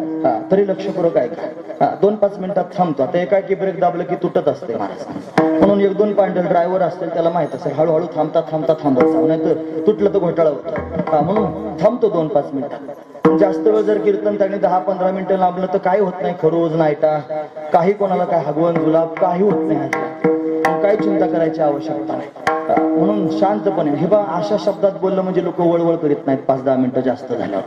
नाही तर मग लोकांना फार कासावीस होतं, म्हणे 10 मिनिटं वाढवले आणि 15 मिनिटं वाढवले असं होतं. पण तरी थांबता थांबता थांबतो. 2-5 मिनिटात नक्कीच थांबणार आहे. लक्षपूर्वक ऐका. हे पहा, पूर्व पक्षी धातू धिक्कारिले जन स्वय जनार्दन ते चले. पूर्व पक्षी म्हणजे सुरुवातीला 2 गोष्टींचा धिक्कार करून टाकले. धिक्कार केला म्हणजे काय? दुय्यम स्थान दिलं महाराज त्यांना, 2 नंबर करून टाकलं बाजूला. मग 1 नंबर सापडल्याशिवाय 2 नंबर करता येत नाही कोणाला. दुसरं स्थान कोणाला देता येत नाही. एक माणूस रोज सायकलवर जात होता कामावर, सायकलवर, आणि कर्मधर्म संयोगाने थोडीशी माया जमा केली आणि मग त्याला त्यांनी एखादी लुना घेता आहे. मग लुना त्यानं घेतल्यानंतर आता त्यांनी सायकलीवर जाईल का? नाही. मग सायकलीचं काय केलं त्यानं? आता दुय्यम करून टाकली, सायकल उभी केली. ज्या दिवशी लुना पंक्चर त्या दिवशी सायकल समोर. महत्वाची गोष्ट आहे. म्हणजे सायकल बाजूला लावली, लुनावर जायला लागला, सायकल दुय्यम करून टाकलं. हे केव्हा म्हणून दुय्यम करतो? जेव्हा दुसरं एखादं साधन मिळतं तेव्हा. तेव्हा धातू आणि जन या दोघांना दुय्यम केलं. का बरं? त्याच्यापेक्षा श्रेष्ठ सापडलं म्हणून. आणि या धातू म्हणजे धन आणि जन याच्यापेक्षा काय श्रेष्ठ सापडलं? त्याचं नाव आहे परमात्मा. परमात्म्यासारखं धन दुसरं कोणतं नाही. परमार्थ महाधन, हे त्यांनी महाधन आहे ना. तो परमात्मा स्वतःच तो धन स्वरूप आहे. म्हणून सरे लुटिता मागे बहुता जनी जुनाट हे खाणे उघड. पण ती जुनाट खाण आहे ते धन आहे, परमात्मा रूपी धनच आहे. आणि त्यांनी जन, या जनाला त्यांनी जर पाहत असाल तर त्यांनी महाराज जनाच्या मोहात त्यांनी अडकून जर पडत असाल आणि जनाकडे पाहून जर जगत असाल तर देव भेटणार नाही. म्हणून सगळ्यात आधी त्यांनी महाराज धन आणि जन या 2 लोकांना बाजूला करावं लागेल. या 2 लोकांना बाजूला केल्यावर जगता येत नाही महाराज. धनाशिवाय माणसाला जगता येत नाही असं सगळ्यांचंच मत आहे. धन कमवलं तरच जिवंत राहता येतं, नाही तर जगता येत नाही असं जर सगळ्यांना वाटत असेल तर वाटून देऊ नका. आपण निळोबऱ्यांच्या पंचक्रोशीतले लोक. निळोबऱ्याने कधीच धनाची अपेक्षा केली नाही आणि निळोबऱ्याने कधीच जनाची अपेक्षा केली, तरी भगवंताने त्यांच्या जीवनात सगळ्या गोष्टी प्राप्त करून दिल्या. त्यांच्या घरी धान्याची पोती घेऊन जाणारा त्यांनी माझा भगवान आहे. त्यांच्या घरी भाजीपाला नेऊन पोहोचवणारा माझा भगवान आहे. त्यांच्या मुलीचं लग्न करण्याकरिता स्वतःच भगवान हजर झाला होता. हे सगळं आपल्याला ज्ञात आहे. पण तो काही त्यांनी आडवं पडू देत नाही. म्हणून धनाची अपेक्षा पोटात नाही, जनाची अपेक्षा पोटात नाही. आणि एक महत्वाचा मुद्दा सांगून पुढे जातो, लक्षपूर्वक आहे. तो मुद्दा एवढाच आहे की माणसाच्या अंतकरणात परमात्म्याच्या प्राप्तीकरिता एवढा उंच भाव तयार व्हावा की तो परमात्माच फक्त माझा आहे, त्याच्या वाचून मला जगात दुसरं कोणीच नाही. हे ज्या दिवशी मनातून वाटायला सुरुवात होईल त्या दिवशी देव येईल महाराज. असं नाही. त्याच्या मनात एकच भाव असावा की मला पाणी पाजायला सुद्धा कोणीच नाही. त्याला हक्काची 4 मुलं असतील तरी सुद्धा, त्याची बायका पोरं सगळे त्यांनी महाराज तंदुरुस्त असतील, त्याच्या अवतीभोवती असतील तरी सुद्धा जर त्याच्या मनात वाटत असेल की हे कोणीच माझे नाही, देवच माझा आहे आणि यांच्यावर कोणावरच मी अवलंबून राहणार नाही, त्या दिवशी देव येईल. नाही तर एखादा जर म्हणत असेल ना माझी बायको आहे, माझी मुलं आहेत, माझे मित्र आहेत, माझ्या घरी संपत्ती आहे, मला कोणाचं भ्याव नाही, यम म्हणतो ते जमत नाही. यम आला लागला म्हणायला तर तुला उचलून नाही आलं तर मला अजिबात हात लावायचं नाही माझ्या बायको, मला बायकोला पण घेईल. बरोबर. म्हणे माझे 4 वाघासारखे पोर आहेत, वाघासारखे काय करतो महाराज? त्यांना उचलून येतो यम. यम काय कोणाची खैर करीत नाही. म्हणून यम सगळंच न्यायाकरिता तयार आहे. म्हणून जनावर अवलंबून राहू नका. आणि जर धनावर अवलंबून असाल, धनाचा मत जर पोटात असेल तर धनावरही अवलंबून राहू नका. या धनाचा नधरी विश्वास जशी तरुवरी छाया, हे सुद्धा संपून जाणार. म्हणून धनमान बळे नाठविष्य देवा. मग देव आठवत नाही धनानं मानानं. म्हणून काय केलं पाहिजे? या सर्वांचा आधी त्याग केला पाहिजे, देवाच्या दिशेने चाललं पाहिजे. वेळ माझी संपून गेली म्हणून शॉर्टकट करून पुढे जातोय. सुरुवातीला त्याने काय केलं? पूर्व पक्षी धातू धिक्कारिले जन, धन आणि जन यांना दुय्यम केलं. आणि मग काय केलं? स्वतःच्या स्वरूपाला जाणलं. स्वये जनार्दन तेची झाले, स्वतःच जनार्दन स्वरूप झाले. म्हणजे त्यांनी महाराज मानाची धनाची अपेक्षा केली नाही, मोठेपणाची अपेक्षा केली नाही, कोणी मला बुवा म्हणावं अशी अपेक्षा केली नाही, कुठे त्यांनी झळकायची त्यांनी वाट पाहिली नाही. फक्त देवाच्या आणि संतांच्या दृष्टीने मी समोर आलो पाहिजे एवढाच भाव पोटात ठेवला आणि चालत राहिले. देव त्यांना भेटला. म्हणून त्यांना देव भेटला, हा त्यातला भाव आहे. स्वतःच जनार्दन झाले, स्वतःच देव झाले. महाराज एवढ्या सगळ्या बोलण्यातून आम्हाला कळालं की परमात्मा होण्याकरिता बळ लावावं लागतंय, सायास करावे लागतात. कशाकरिता? उपाधी घालवण्याकरिता. मग आम्ही पण तयार आहोत, आम्हाला पण देव पाहिजे. कशानं भेटेल? लगेच भेटला पाहिजे असं काहीतरी करा. मग ते म्हणले लगेच नाही भेटेल, याला घाई करून चालत नसते. एकाएकी तोडता येत नाही महाराज माया. ती माया तोडण्याकरिता हळूहळू तोडावी लागते. आम्हाला परमार्थ करत असताना सगळ्यात आधी ज्यांची संगती झाली ब्रह्मलीन श्री लखनगिरीजी महाराज, जे संन्यासी होते. लक्षपूर्वक ऐका बरं, महत्वाचा मुद्दा सांगतो. ते संन्यासी होते. ते जन्मतानाच त्यांची आई मरून गेली महाराज. मूळ नक्षत्रावर जन्माला आली होती. आणि ती आई त्यांनी मरून गेल्यानंतर बापाला राग आला आणि तो म्हणला पोराचं तोंड पाहणार नाही.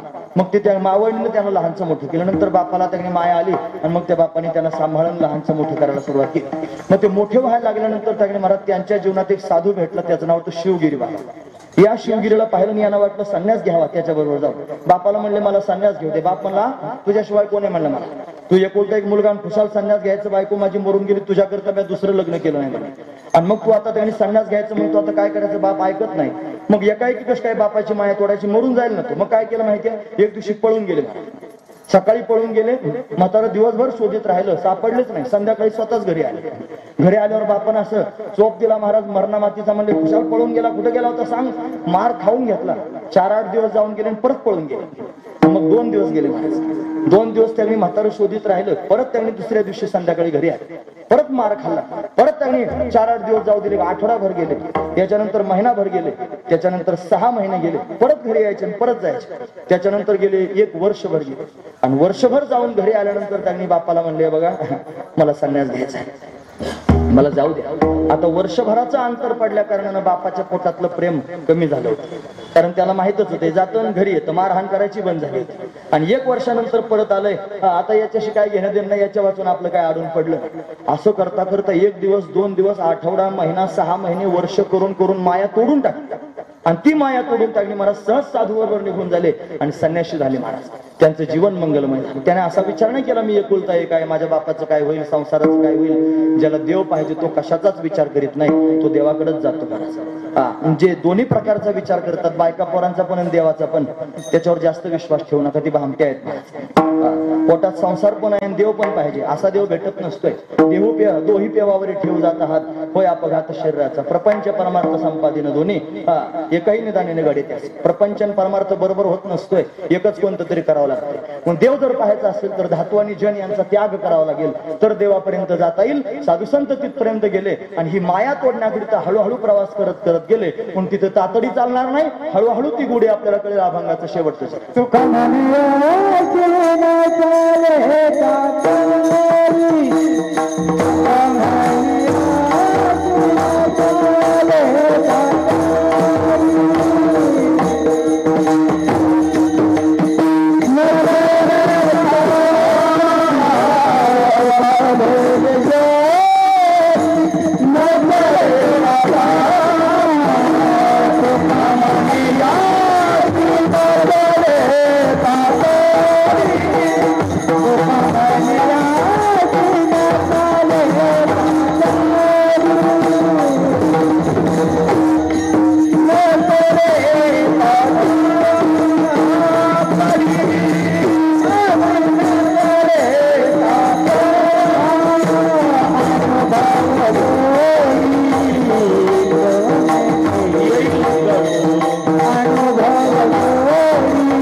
हरी हे तुका म्हणे असे नचले तातडी, अनुभवे गोडी येईल कळू. तातडी करून चालणार नाही. देव आपल्याला पण धरता येईल, त्याच्यावरची उपाधी बळजबरीने आपल्याला घालवता येईल, सायास करून घालवता येईल.